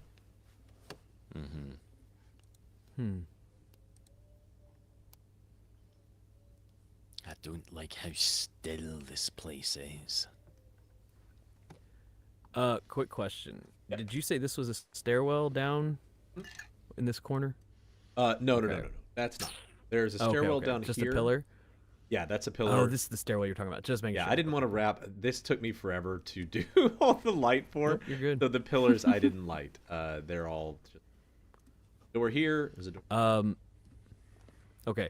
Well, once Beryl has announced that his magic and stuff is working, yeah, I think Redvold and I are gonna start cautiously moving towards the door, and then Raz is gonna look over to Redvold and have his shield out with his sword ready, and he's gonna ask Redvold to kick down the door, and with intent that it's kind of like a breach and clear where Redvold would bust the door down, and then Raz would intend to charge just a few steps in with his shield, just in case there's anything right in the doorway to investigate, so nobody gets hurt. Yeah, sure. Like we were planning and talking about for the past few days. That's right. Good idea. All right, roll an athletics or an attack roll against. Do an attack roll. You need to beat its hardness, damage, damage. If you want to athletics roll, this like your strength to you're able to kick it in. Be on your guard, you two. There Edie, are roll an older and investigation check fouler if they kick things in the world than orcs. An attack Nice check is what you stuffle. said? Come on.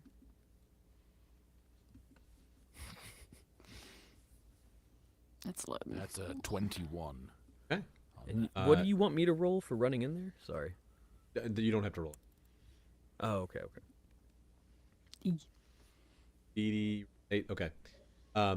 You're looking at the door trying to decipher, like, it has a strange mechanism on the side of it, but you notice right as Redvold's foot connects with it, snaps it off. And the door just like swings just enough open that you guys could fit through. The doors in this place, you've seen two of them, so are very heavy stone. They are on a hinge, so you're able to kind of like pin maneuver that thing out. So as you kick it, it does like squeak open just far enough for all to slide through. And you're rushing in.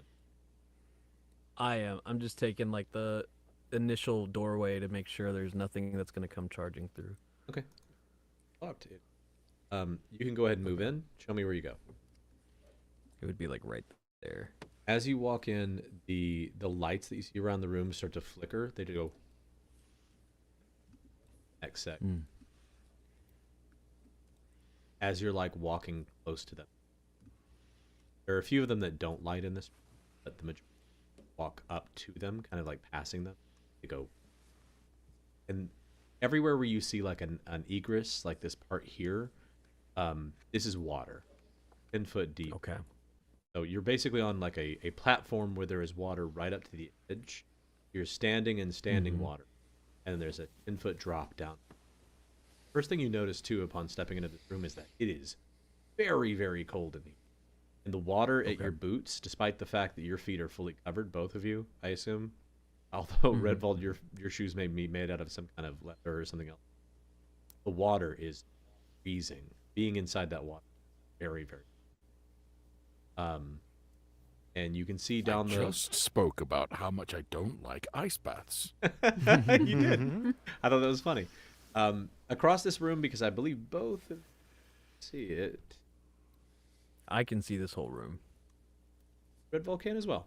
In the middle of this room, raised up on a platform, is what appears to be a coffin. Right in the middle. Past the coffin, you see two things. Directly across from it. Here, you see what appears to be some kind of mechanical device. And over here, you see what appears to be some kind of a tap.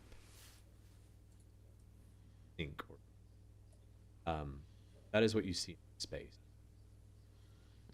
Flooded up to your feet. 10 foot of water down on the sides. There is a coffin in the middle of the room, a mechanical device past it, and Raz is going to look back, kind of not take his guard down as much as just kind of like show that there's not immediate threat physically. He's going to turn around, because we all noticed the mechanical stuff, right? Like, yeah, you can see it from across. Raz.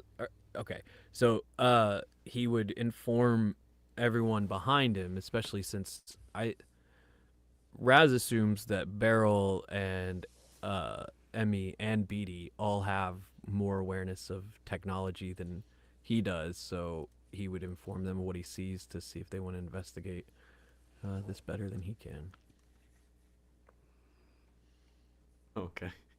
Camera went insane for a second. Okay. Oh, it's doing it again. I tentatively make my way up towards the coffin. I'm going to stay a few steps behind Redvold. I'm not going to move up as quickly Redvold, he as soon as does. you step up on the platform,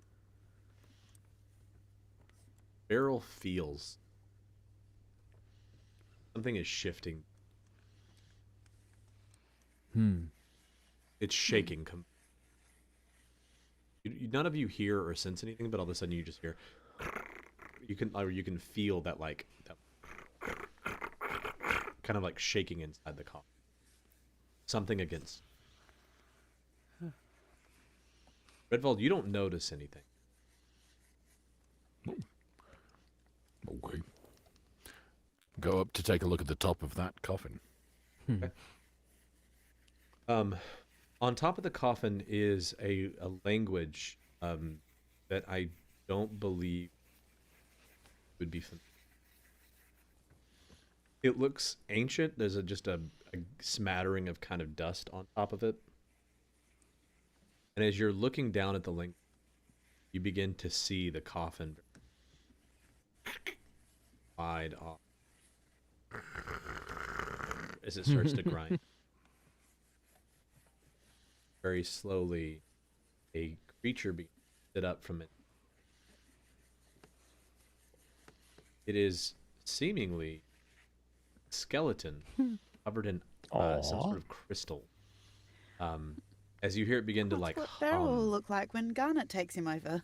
You begin to hear him hum as and it starts to stand up, point its sword at you. And he's getting closer to you, coming up. Very slow.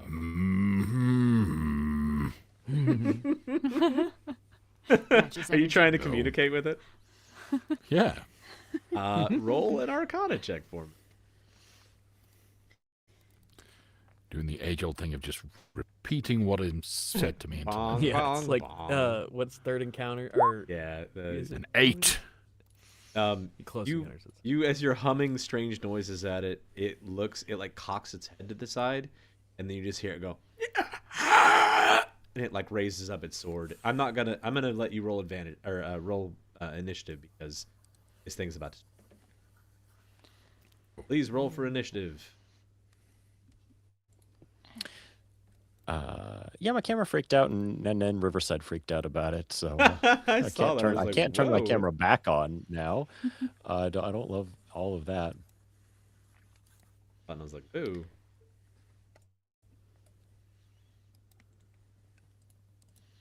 What the fuck is this? Okay. And the Riverside's gonna go dark every time I look at character stats. Sorry, everybody. Yeah, you will not see us for. Okay. What? They're not gonna get to see me? Just whenever I pull up stats.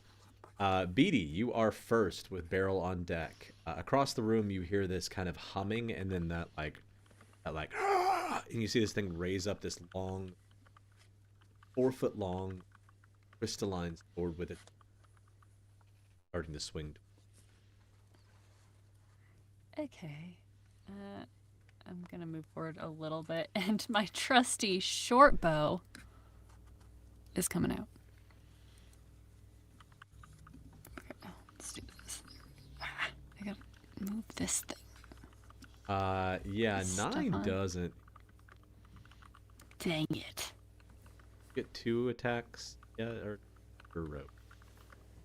Rogues never do. Yeah. No, actually, I might. Hold on. I'm looking at something. Okay. Ah.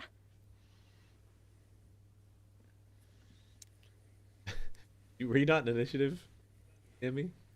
No, I wasn't. Hey. Nope, I'm good. Okay. Emmy.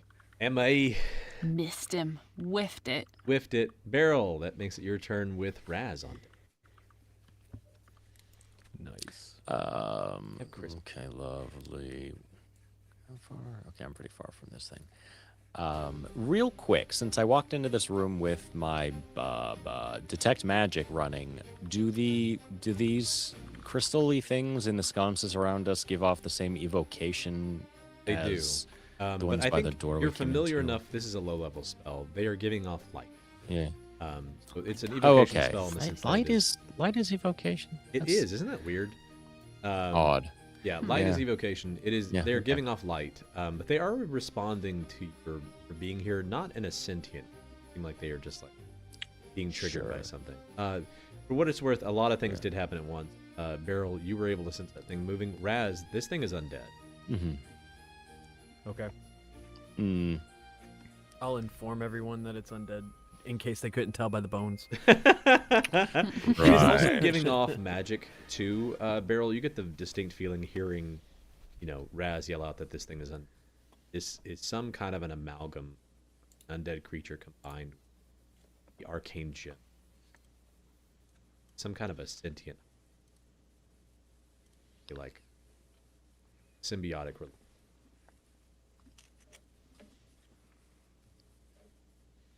Yeah. Yeah. Okay. I'm gonna move. I'm gonna move closer to it, and I want to do. I want to do a few. I want to do certain things, but seeing that it's just sort of an undead skeleton-y thing, I think I'm gonna throw a firebolt at it. Okay. First and foremost.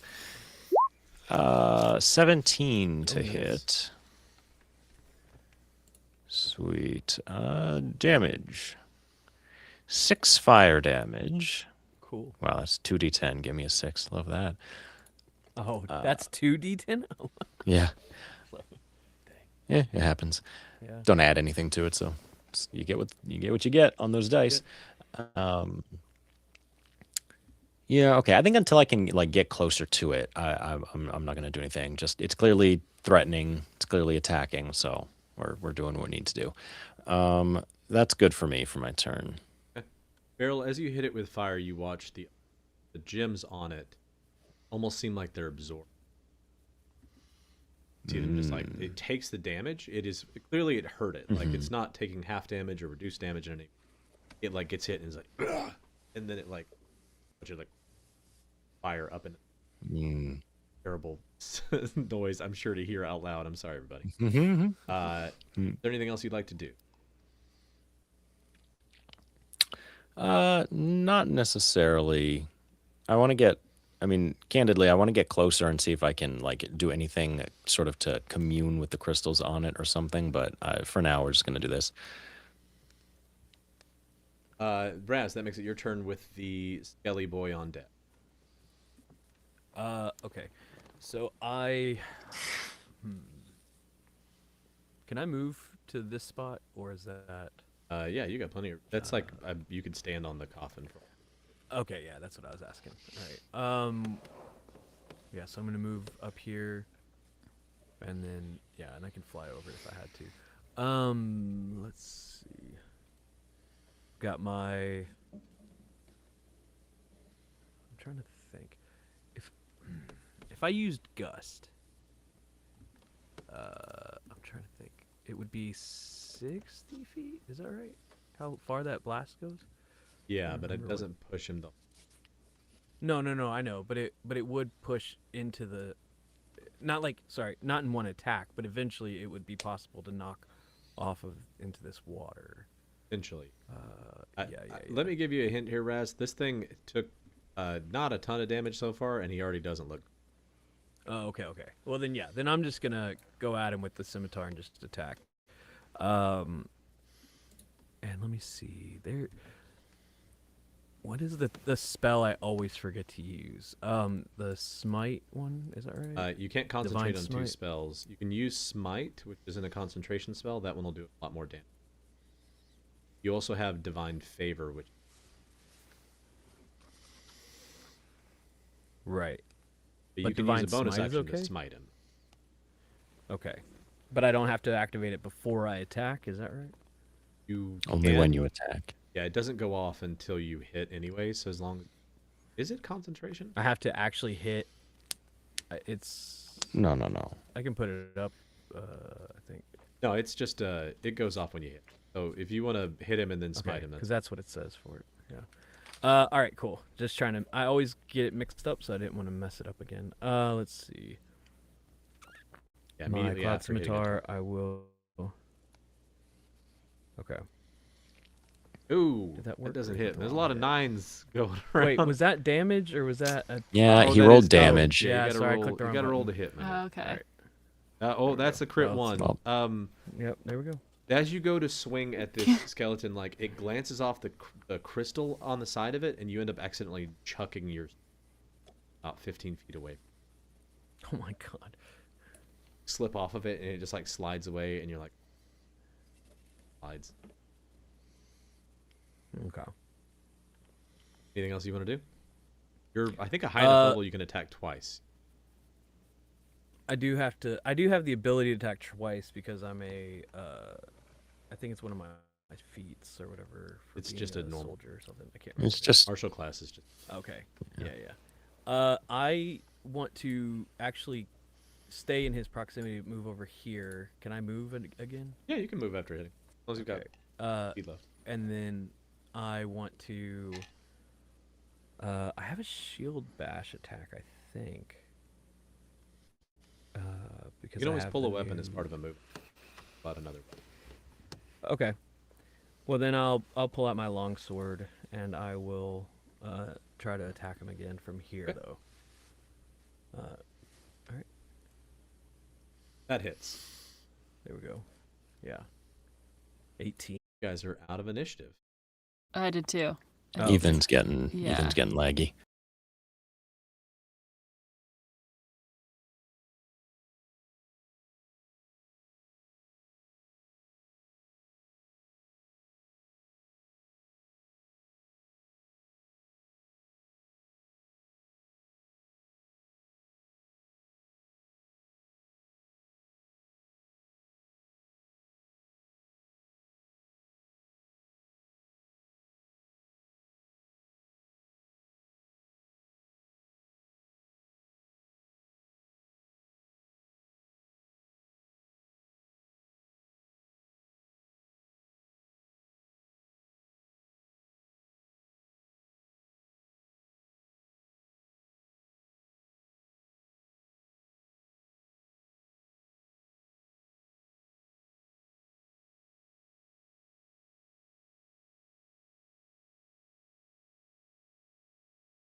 All right.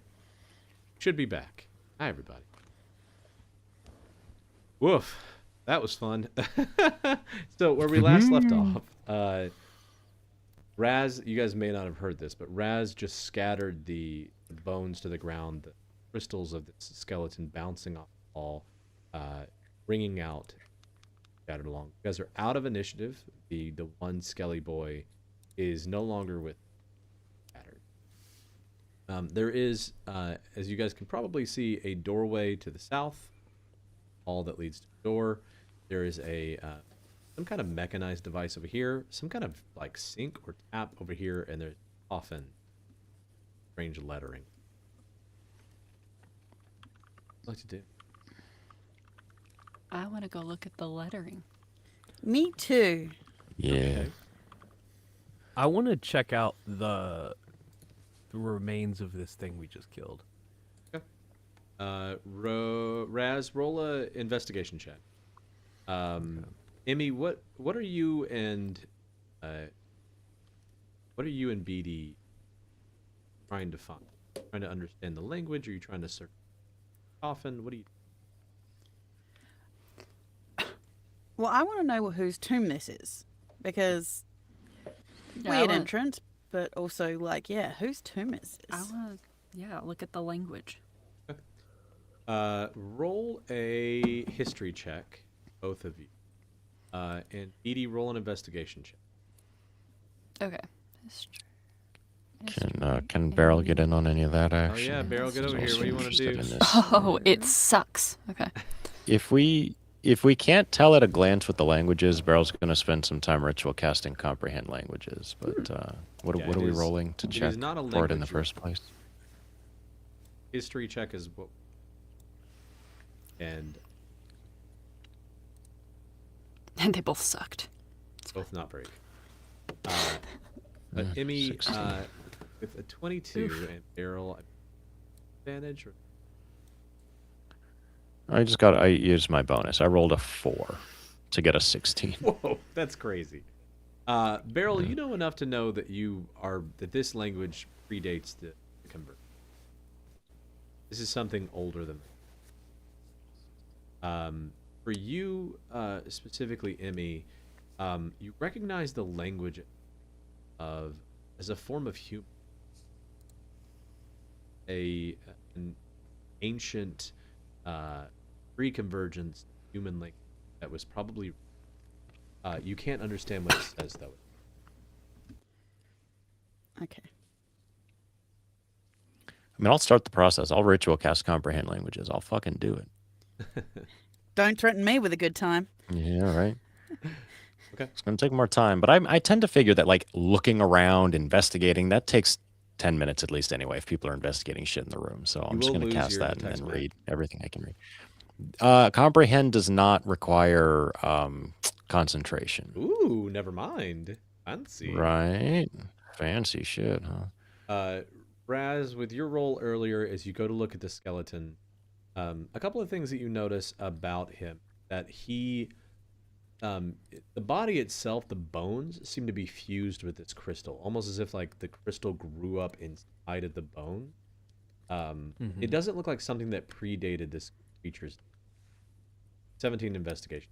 Oh, like whatever happened with this thing wasn't something that he had before he died. Something that happened. Outside of that, you're not entirely familiar with anything else about this creature beyond the fact that you get the feeling at one time, based on the structure of this creature's hand, like the weight of its hand and everything else, that this when he was alive, probably wielded some kind of weapon that was heavy. Okay. Fuck me. I can't. Why am I like this? I can't even say my own things without laughing at myself.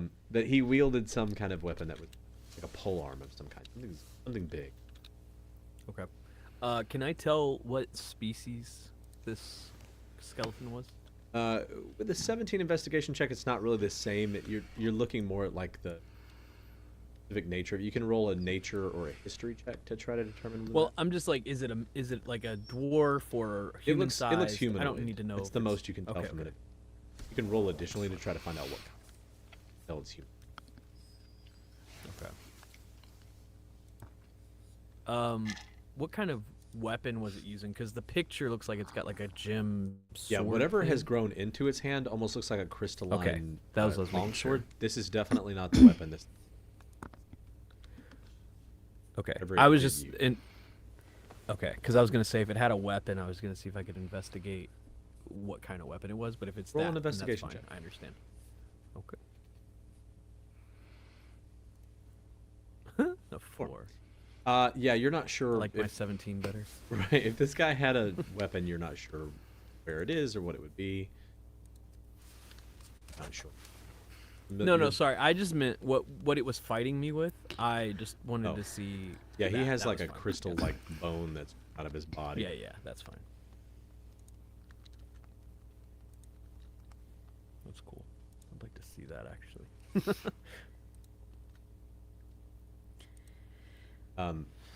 Is anyone doing anything while Barrel's cast?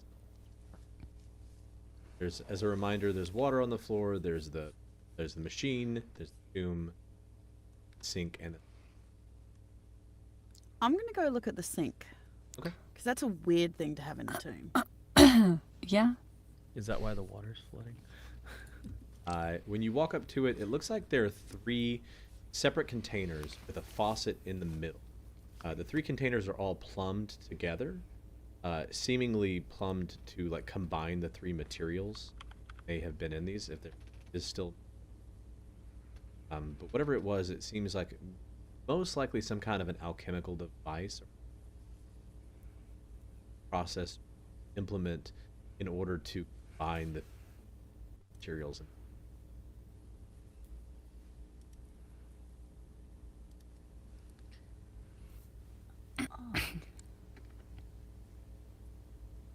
Can I tap the drums, like, to see how full they are? The 3 of them sound like they have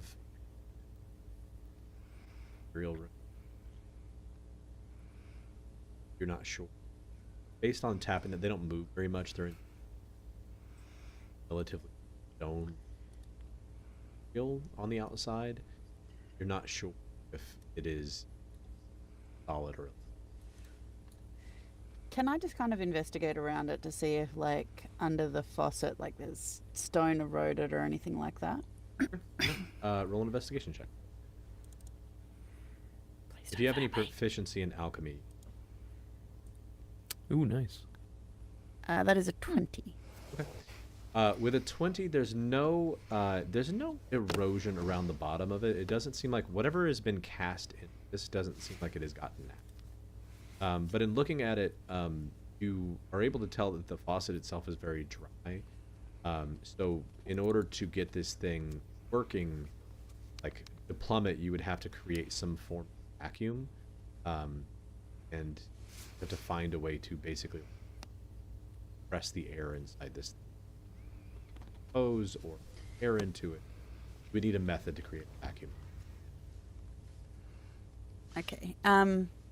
Knowing that I am not remotely alchemical, I call over the one person that we have with us that I think builds stuff. BD, do you have any idea about what these might be? I'm kind of... I don't think turning it on will make it work, but... Do I? Roll. I assume you built your ship, so she doesn't Yeah. know Do you have any shit. kind of tool proficiency beyond your use tool? Do you have any tool proficiency or a background that would justify some kind of? You have like mechanical experience, alchemy. Yeah.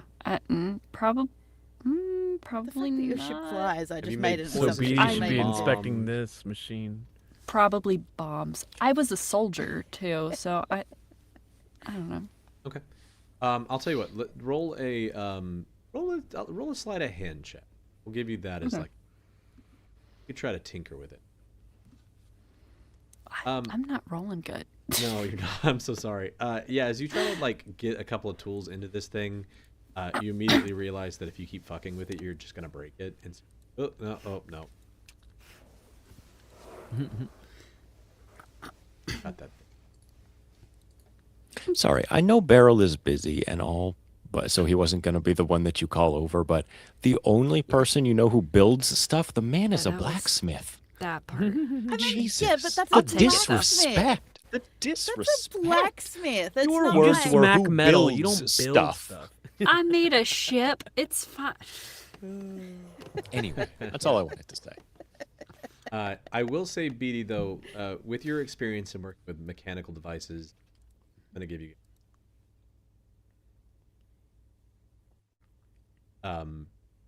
the mechanical device over here on the wall. You immediately realize that it is related to the water in the room, and it seems like something about the water pressure or the water level in these rooms in this like entire tunnel system is probably connected to the device, and that if you're able to activate it, clearly does. It's a pump of some kind. So if you're able to prime the pump, a couple of levels, you'll be able to activate that, and you get the feeling that might do the reason that Nick can't get back to his. Okay. God. Guys, I think if we do something with these, it's either gonna be exactly what we need or the exact opposite of what we need. But Oh, I'm my vote. feeling good that it's What is gonna the go our likelihood- way. I mean, I've got a feeling that there's something in the air, like a feeling of We won't know unless we try. So possibility and hope. Yes. What do you need me to do?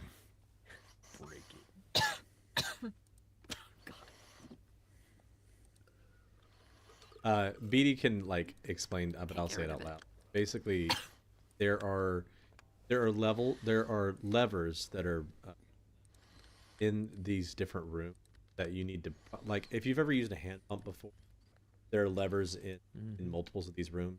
You need to use 2 of them. You need to pump 2 of them through, and that will prime enough of the device that you can use the pump in this room to drain, basically drain the engine. You have to What he find said. 2 of these separate levers. Are they obvious where they are? You don't see any in this room. You get the feeling they may connected through. Okay. So the levers are missing. They're just not. This room doesn't have one. there's not in this room. Yeah, yeah. there are. This is a very big space. There are levers in multiple. Okay. We have to Is prime there the any system visible? and then come back here and trigger it. Yeah. Is there any visible like plumbing or piping that would lead us to that we could follow to find where those levers might be? Yeah. I'm not gonna make you roll an investigation check again because I have other guys to get to see. There is one Yeah. that runs along the eastern wall north. It actually connects to this here, and then runs way. So seemingly there's one across from this room. There's one that leads south and just goes straight through the wall south. Get the feeling there's that way. And you see another that leads along the southern wall and then seemingly cuts out right here through the wall and cuts across this. Actually, there's also one that goes all the way over here to this wall. And they're clearly based on the number of pipes in this area. There are 4 different areas that have prime pumps to prime. Only need to do 2. Oh, all right. Pick a pipe and follow it. Can I read the lettering on the Yeah, thing? you can. Before and then we can move on. As you finish your comprehend languages, you read the language on the cover. Does it tell you? Do you know what language it is? That's a fair question. Let me pop it in chat so we can all look. It just says you understand the literal meaning, you understand it, you have to touch it. It doesn't say that you it gives you the insight into what language it is, just that you can understand it. It says on the literal meaning on the cover of the coffin is one who sacrificed. He shares that with the group. In particular, Emmy. Emmy was very interested in knowing that. If that's an epitaph or a name or a title, I don't know, but that's what it says. Can I do a history? Yeah, to sure. think back over my mythos. I know it doesn't. Sounds I don't like a think it has PA. any. I don't think it has any relevance on it, but I do actually think I have a book on lore and occult. I got 2 books: a book on lore and a I book just on want occult everyone to lore. understand Apparently, how bad I'm itching right now. I'm standing right next to a door. I'm not so walking through it. sorry, Rhodey. You Roll got the- stuck with the nerds. Emmy, I'm roll with sorry. advantage. I'm like, who Roll with cares what advantage. it says? There I is wanna go lore through in this here. I door. don't want to take it away from you guys, but I did. Just I go. know, I know. I'm just kidding. No, We'll catch up. Yeah, they can come around. You can keep going. Yeah, you guys go. Go trigger You guys trigger go. some traps. I'm pushing Raz through the door. Let's Go trigger all the traps for him. Yeah, roll with advantage. You guys are going to be Emmy. better at it than I am, so better your sword than my face. There's a hallway in front of you, forward, and similarly, this is. Do we see a pipe going to any of these doors? It's been running along the wall here, so you can see it Okay. moving. Emmy, roll another history check.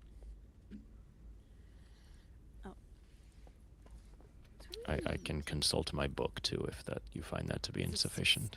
Oh, good. With I like a to think 6, that Raz goes through the door though and sees more doors and just like, no! more doors. Oh God, there are a lot of doors More in this doors. place. I'm sorry, y'all. What is this? I'll just throw all the hell? doors open if you want. It's fine. No, I'm kidding. You with a 16, you recall stories about specific humans and cults to the fallen star and cults to ours, but specific things sticks out to you. The wording on there looks very similar to something written somewhere that was in relation to Solaire. Term that you heard. Nightwing. You've heard it once before and you've kind of written. Solair. And as you start to think on that, you start to get a migraine. Cosplay. That happening in real life as you're having a real life migraine. Yeah, it's. Yeah, Poor you start to Tika. hear that well. like ringing in your ear of like, and you're starting to get The a worst migraine. part is I know you guys are looking at me and you can see it. I can. too. I can see you like having that like bloom feeling. It's the worst. I get migraine. Yeah. Look. I'm sure she appreciated you reenacting the ringing I stuff. had that same thought of like, you have your headphones on, I'm gonna ring at you.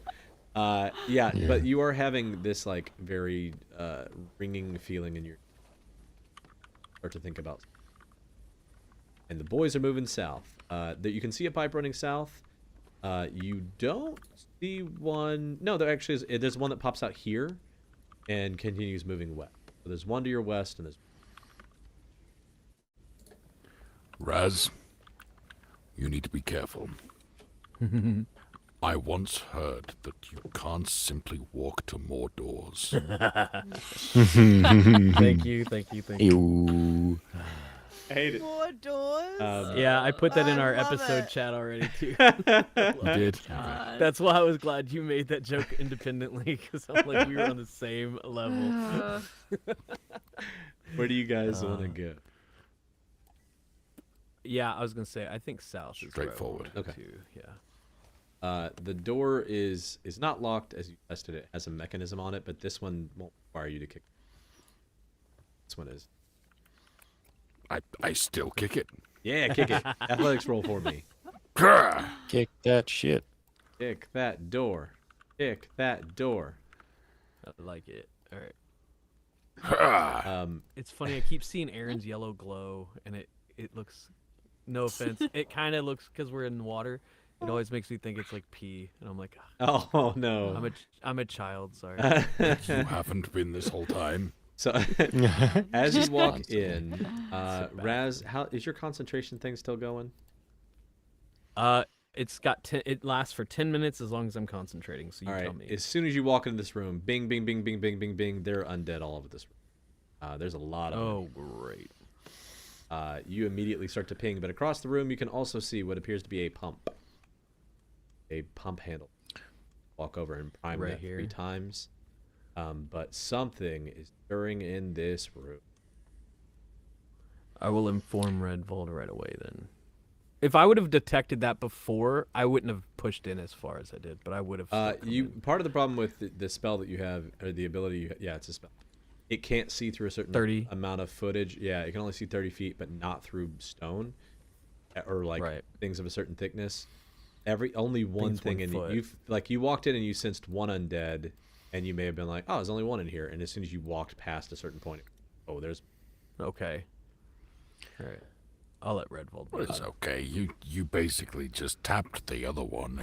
Yeah, and I'm with you, who can destroy anything. So Well, good news, We're bad news good. is suddenly the coffins in each of these corners, the lids are thrown off. They are in the water, and so you see them kind of like get shoved off and kind of float just a little bit before they crash down the sides. But as they do that, this big crystal in the middle stands up holy cow! and turns around Nice. to face you. And he Ooh. looks like a hefty crystal boy with big punchy hands. He looks I'm fun. gonna It's like a need- frost giant. Yeah, I'm gonna need y'all to roll initiative. All right. Would this have been happening concurrent with our investigation, or would we have had time to catch up a bit? I will say I you guys can think, give yourself an additional like 40 feet. If you want to see? Okay. Yeah, what's Beatty That been puts me doing? Huh? I about thought there, you were that's with us. I He's was looking at I was stuff. coming with them. But I don't Helping. know. Lurking. She's looking. I'm gonna roll all these guys as a group, except for the big. Oh, hold on. That Out sounds again. I gotta roll good. initiative still. Initiative. Beatty rolled really high. Rolled a night. Heist. Okay. Big roller today, I guess. Real quick on time. How much longer can you guys go? Half an hour. I'm I'm good. fine. Half an hour. Is that what you said? Yeah. Okay. All right. We may have to split this. Ooh, but Darn it. all right, Beatty, you were technically up first, and then on deck is Yay. all the skeletons. Cool. Huzzah. I guess I'll move forward a little bit. Guess what I'm bringing out? Is it a short bow? Yeah. Yay! Oh my god. Where is it? Hold on. Oh, there it is. Okay. Oh, that's better. Oh, that's Okay. well, who are you I like shooting at? that. There's a lot of targets. Big guy in the middle. Big guy. Okay, that hits Boy. for sure. Big guy. Cool. Okay. You rolled a 20. Is that a natural 20? No. No. 14. Oh, say- Okay. Yeah, yeah. Yeah. There you Oh, wow! Holy crap! Sneak attack damage is not going to get reduced, but it does take half on the go. Okay. or left. 2 points. As you Heck yeah. shoot this arrow into it, you watch as like the tip of it, like plink, but then the rest of the arrow just bam into this thing, like shattering a big chunk of it off, and it like. That was a lot of damage. I'll stay He may be behind bloodied, Red actually. Vault. Hell yeah. Yeah, he's That bloody. trusty short bow. Good Wow. shot. Nice. Good shot. Right. Anything else you want to do? No. No. All right. You're hiding in a pretty good spot, that's for sure. Yep, I'm staying right behind you. It's Yeah. all the Skelly boys' turns then, so this one's gonna go 30. Water, that's gonna. He is going to dash up, can't attack. He's gonna dash over, stand on this. Uraz, Nice. 30. Similarly, dash up. As they come out of the water, you notice, Raz, as they get close to you, that like there is like ice forming around their body. Water is rigid. Kind of like freezing rain does to like power lines. Yeah, exactly. This guy can get Okay. two use. Nice. This one looks a little different than the last one you had, where he has no hit. Cool. And a shield. I like that. He has pack tactics advantage on 22. Yeah, it is.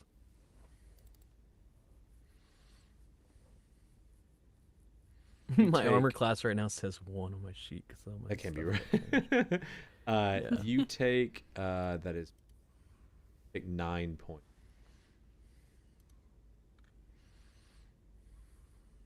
He would try to okay. push you, but it won't do anything because you'll just fall. Do you feel his shield like slam into you, and he's like trying to push you back. 5. 30.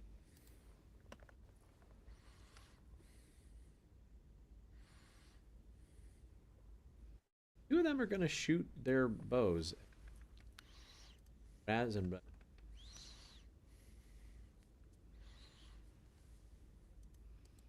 that's an 11. That's a 4. Both. Big hunker boy is gonna move up. He has reach here, so he's gonna try to hit you. Attack. The highest thing he rolled though was a Me? yeah. He can only reach you. It used to be 19. I'm trying to figure out how to get my armor class to show me what it is now, but I think it's Put on 19. fancy new armor. It should- Right, and that's why it's not showing up. It's not playing, so I don't know what's going on. But yeah, 19 is what it was before. That one hit. So He has a second Okay. attack.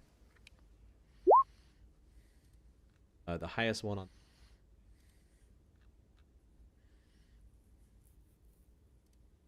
23. yeah, I'll say 23 hits because I think I only added 2 with the new armor, so it's probably around 22 at most. That's great. 21.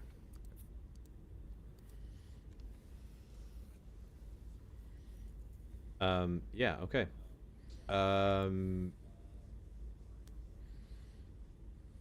Missed? What? Sorry, hang on. Okay. What? It's he has weird abilities. You take 12 points of bludgeoning damage as he Okay. goes out with his like crystalline fist and grabs you with it, and then as he pulls back, he snaps his wrist off, like leaving the large crystal arm on you, and you are restrained till you make a strength check. I think brain creature must use its action. Yeah, it automatically happens as part of the attack. So Okay. when he hits you, he just like snaps an arm off. He is missing an arm, so you can't do as many attacks. And I've got to see if he can. Nope. So you are restrained and not move. Okay. Emmy, that makes it your turn.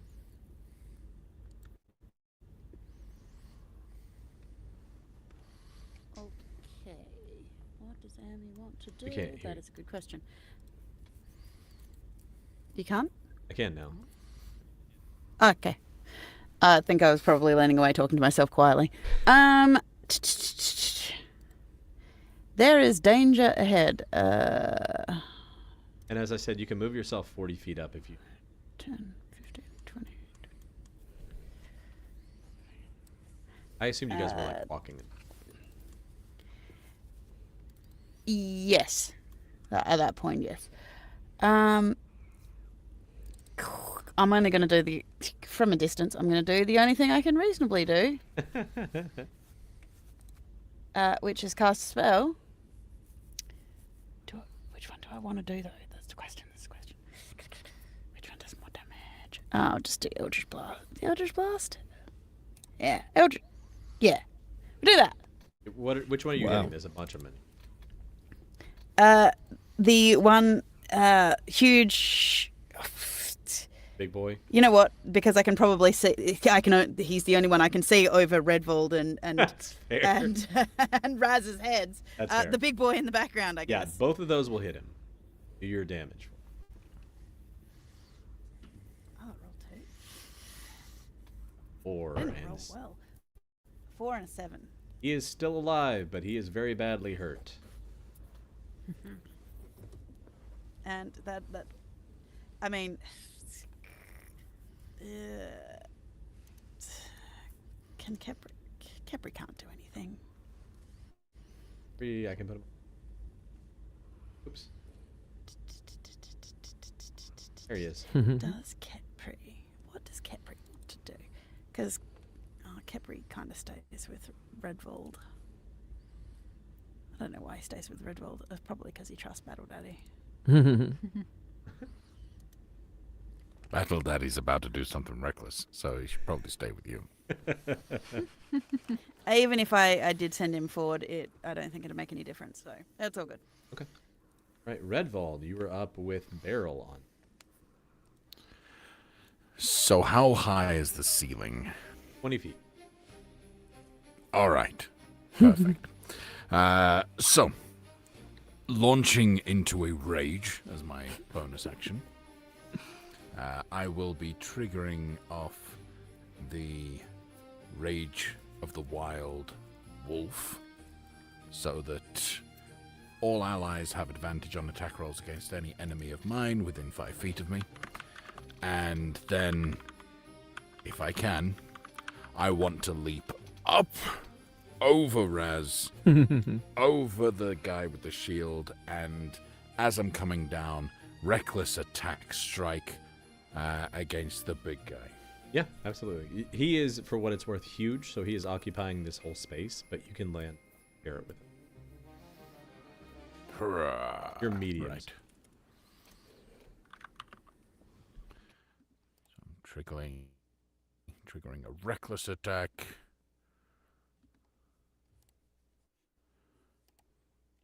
Oh, yeah. That's a 21 to hit. Okay.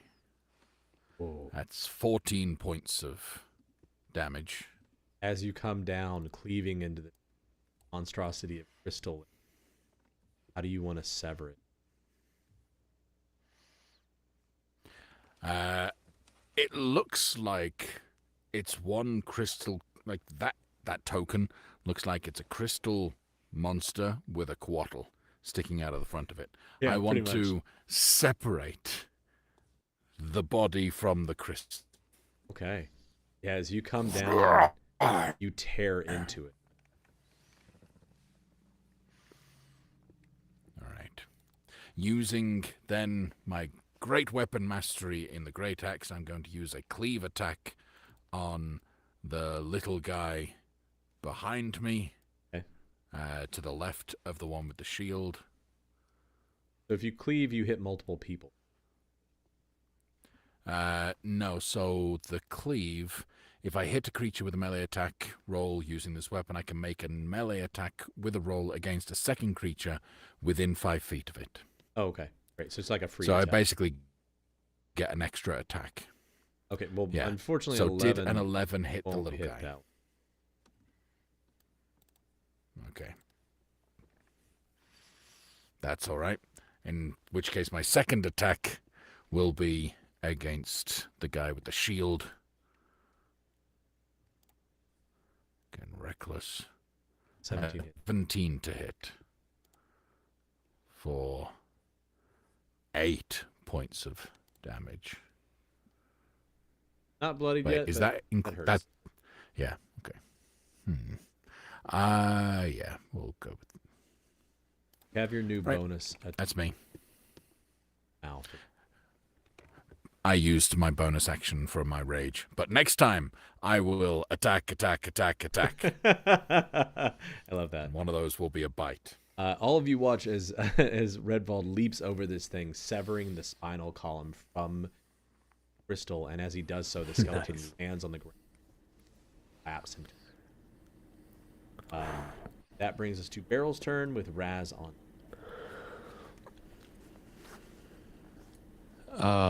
Okay, lovely. Let me see how far my movement gets me. I will get here, and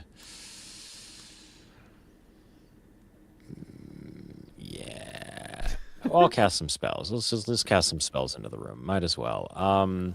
The one right in front of Raz that with like extra crystally bits on it. Yeah, I'm gonna throw. How does it look? Does it look like it's near death or like bloodied? I mean, He's or, not or is bloodied it yet. He's just taken kind of chilling? He's through the- taken one Okay. hit. The I'm of gonna- the ones that look substantial in this room, the big guy in the middle looked like he was pretty tough, and this guy looks like he's pretty defensive. The rest of them look pretty. Sure. insane. I'm going to then just hit it with all 3 darts of a magic missile. Okay. The one right in front of Raz there. So let's do. Was that? Oh, that was one of them. Okay, fantastic. 4 plus 4 plus 5. Oh, okay. That's not bad. Well, he Right, wasn't bloodied 13? yet, but he is, and now he is boom, just gone. He just like shatters. Heyo, just You rain understand how it Nice. happens? blue crystal meth powder. Yeah, and he's like you said, he just shatters into a million pieces, and just like glittering dust of blue crystal meth just starts raining down around everybody. I imagine you like Lovely, that meme okay. of, like, Yeah, Team Edward. just all over Raz. Team Edward. Raz is glittering in the sun and Yeah. I've never seen before. Raz is about to open so many fucking doors. Yeah, else cool. you No, wanna do, that's all. No, that's me. I don't think. Yeah, good. Okay. Let's should be all. Raz, you are restrained. Restrained condition. Don't believe. Pretty sure. Remember how? I don't know how if it works. I'm looking as well. Usually, you're- restrained just means you have disadvantage on any attack. roll, Yeah. Yeah, exactly. Disadvantage. Attack rolls again. Yeah, but you And get disadvantage on advantage deck saves. by it. You can for either try to attacking yank against this thing. something Oh, go ahead, Aaron. next to me. I was just saying that while he has disadvantage because he's restrained, he has advantage from me. Oh yeah, he does. So it's a flat roll. Okay, so if you Yeah. basically if I you like want to move this. around, Rat, you can roll a normal attack right now, or you can try to rip this thing off. Ripping this glove off of you will require a strength check.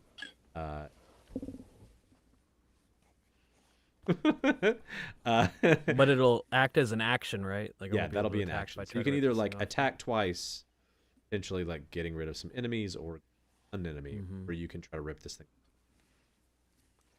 Since it's countered with his buff, so Yeah. that way it's not like hurting me. I'm just gonna attack. I'm just gonna try to get these guys. You can reach 2 of them. Okay. I am going to. I'll go for this guy first, just cause no reason, literally. And then I'm gonna assume I still have my long sword out because I went and picked up my scimitar, but I kept the long sword out because it did so good with the last guy. It's 11. Okay. You can roll again do- against him, or roll against the. I'm gonna roll against him again, just a 13. Let me. Gracie, low guy. 13. Yep, you got him. All right, and then 9 for the damage. Ouch. He's bloody. Lucky guy. Then can I do the divine smite since I Roll your attacked smite him? damage. All right. Yeah, let me see where that's at. I just saw it. Oh, here we go. How do I roll it so you can see it? Is that it? There you go. Oof. Okay. Yeah. Do you want to describe how that 14. happens? Because he's gone now. He went bye-bye. Explain to me. I've never actually used divine smite. So Sure. So imagine. what is it a magical moment or what? Imagine the embodiment of your is draping around the weapon that you were extending the promise of your oath as radiant, embodying it is used to expel evil and rid yourself that are against your things that are for you in particular, the hurting your friend very strong, like embodying all of that thought of like you won't using that power that. Okay. Then yeah, he would slice down, and then once he gets that solid contact, he would like thrust in and twist, and just let the power just take over inside of him and destroy him. Sarah, were you making a face at that, or am I just assuming you were? I might have been. Okay, all right, it's fine. Yeah, you watch as Raz swings down his weapon, bringing it to the middle of this creature, and as he twists, just it explodes in like every direction, shattering again. Raz, is there anything else you want? Can't move. Bonus end. Yeah, I don't think I can do anything else. Yeah. Beatty, it is your turn. Oh my gosh, what am I gonna do? You technically have advantage against anything within feet of red. Okay, let me. I gotta move the map down a little bit more.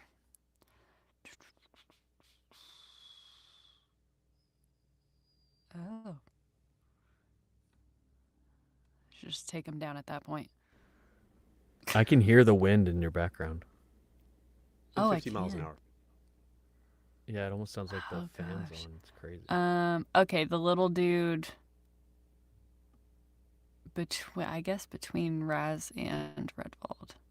This one you. Oh, that Yeah. is just that one you have advantage. Okay. Guess what? I have one tool and I use it well. I realized I didn't put my whip in inventory, so I don't currently actually have a whip. So I need. It's to not work hard on to that add if you wanna after this go. too. Nah, I'll do it after Indefinitely. this. Let me just go out of here real quick. There we go. Okay. I keep losing my freaking short bow. Mhm. It's fine. I can see. I have vision. There we go. 16 will hit. Heck yeah. But you can roll advantage in case. Okay. Let me just move. Still hits. But you get No. all of your Okay. damage. You remember, X gives you the ability to get advantage. Oh, I do.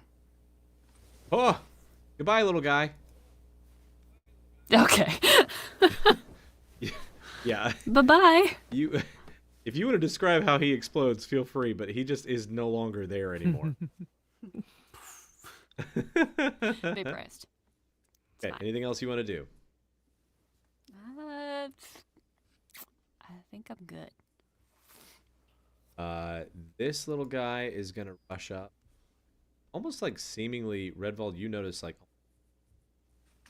an animal, like too bad. Doesn't leave your attack of opportunity. He starts to just cabin. Brain.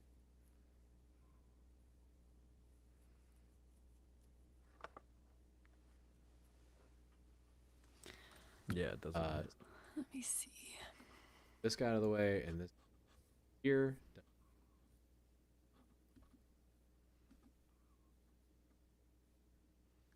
Okay, one of them's a 19 on the die. He gets a.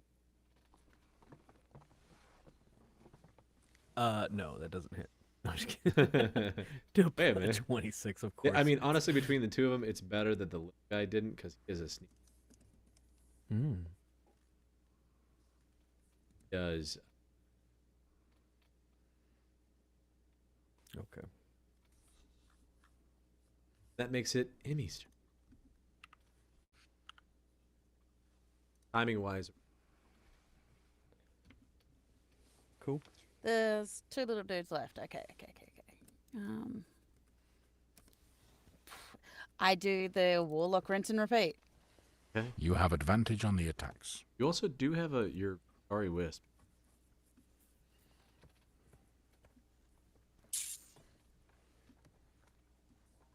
The 19 hits Question. against either. I was about to say, can I retract that? Yeah, I mean, I'm okay if you want to re-roll My voice the from the ether. there's still attack rolls if you want to try to attack roll with Starry Wisp.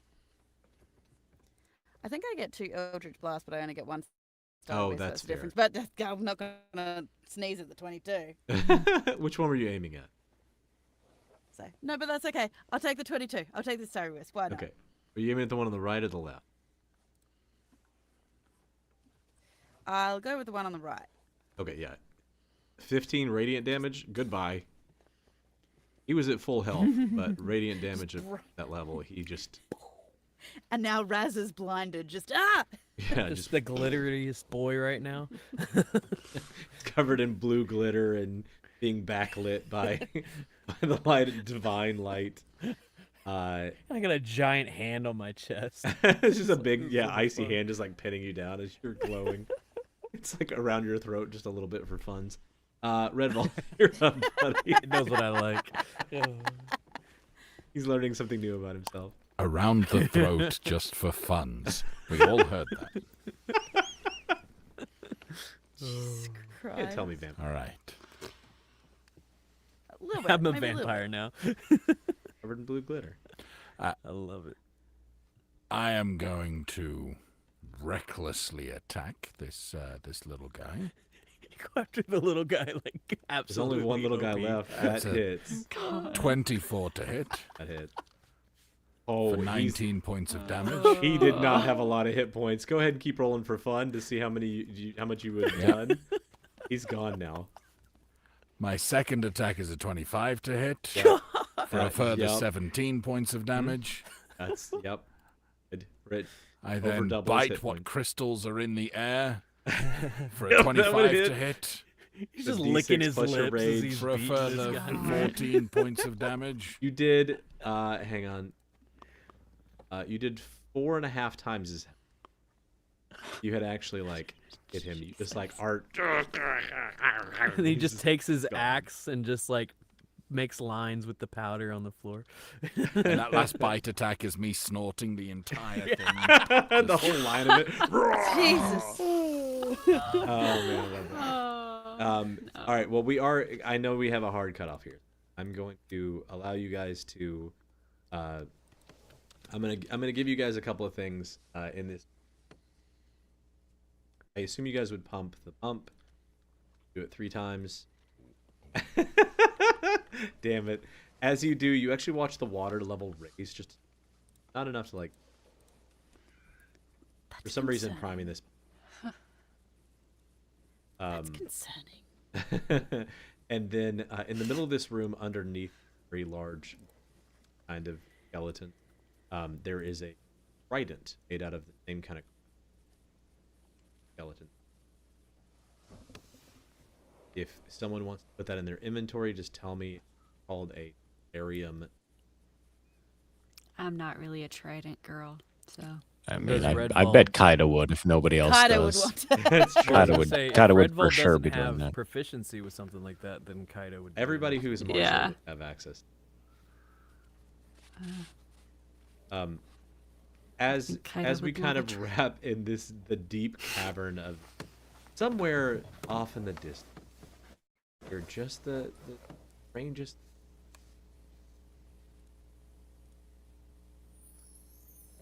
Hmm.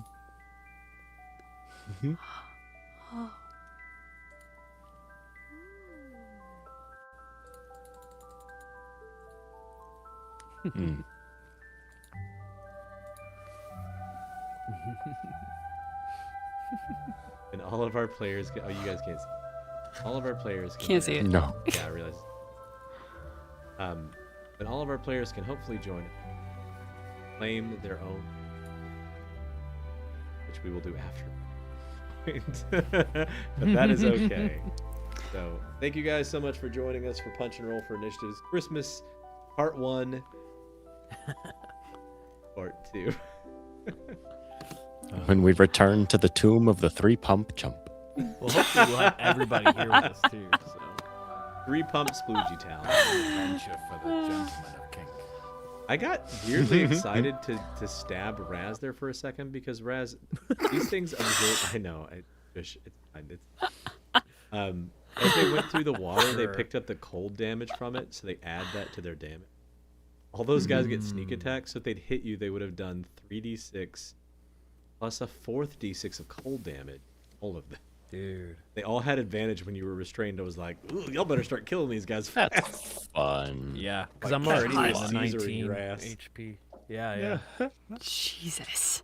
I will say, I'm strategically placed on purpose on this map that a lot of y'all don't realize I have an ability to give you all advantages if you're within 10 feet.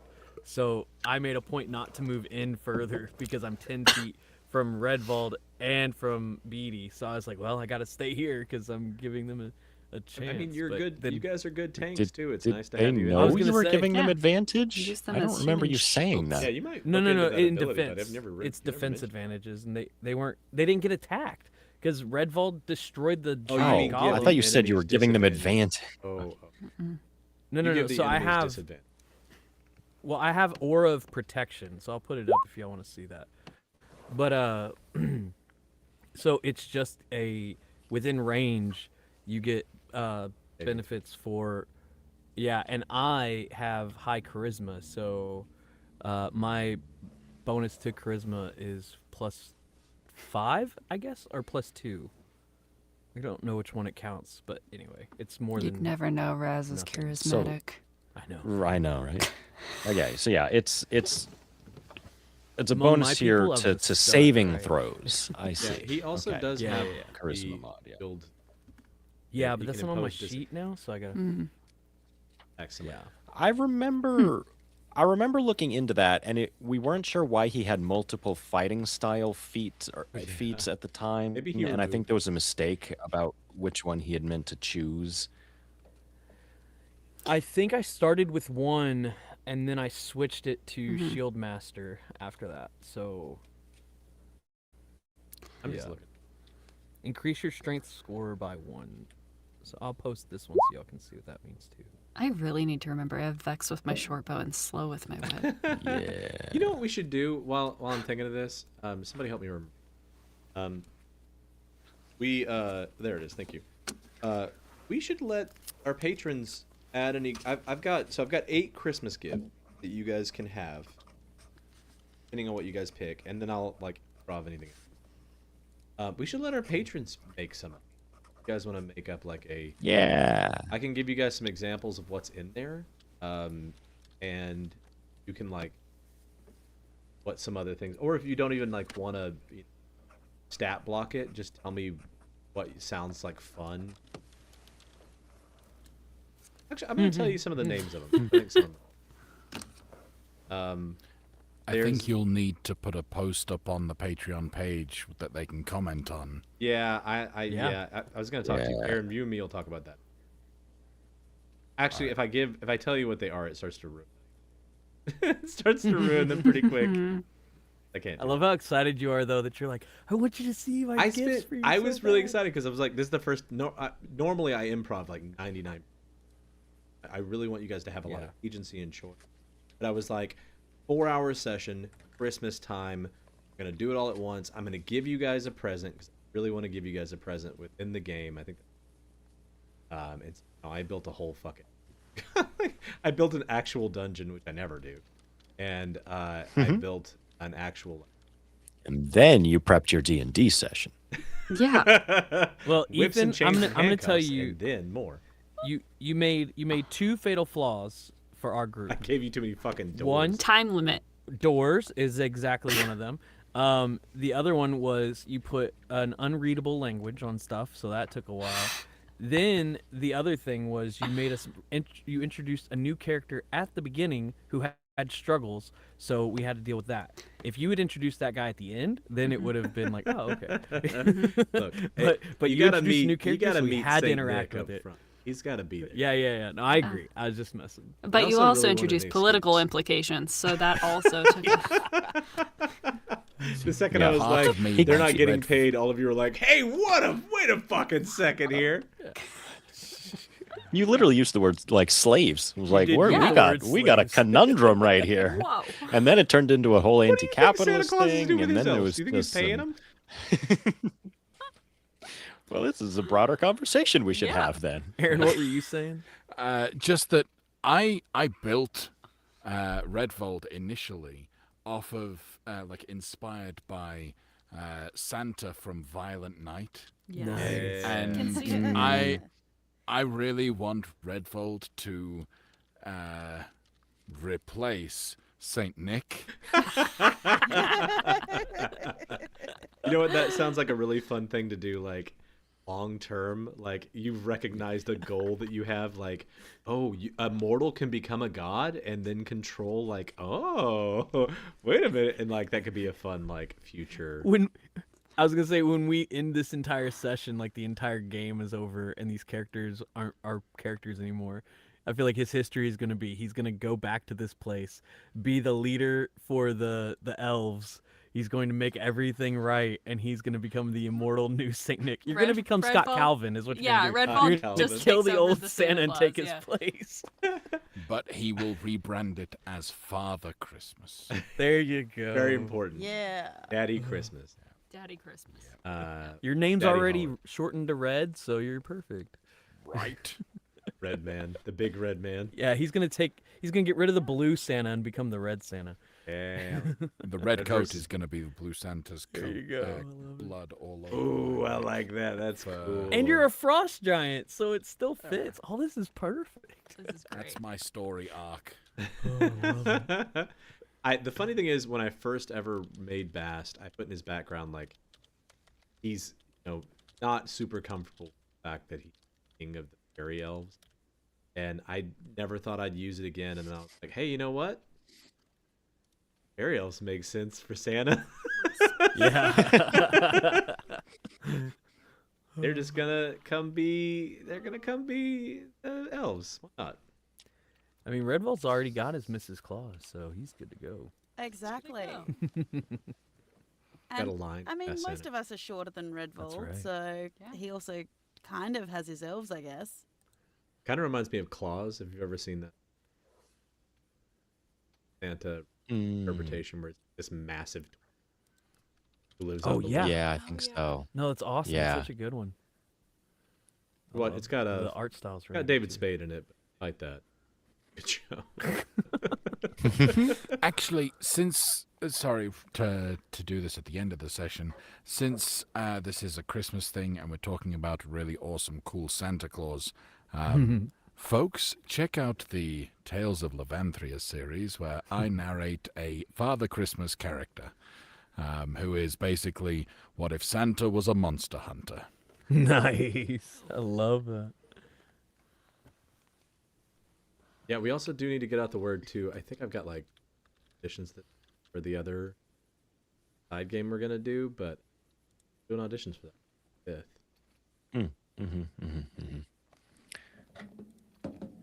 Okay. Everybody make posts about it. I got to make a thing for it. I've got enough people by now because we've got people who are interested that don't need to audition. And we got... I just want to hear him. Oh yeah, the Levantria thing. I'll put it in the Discord.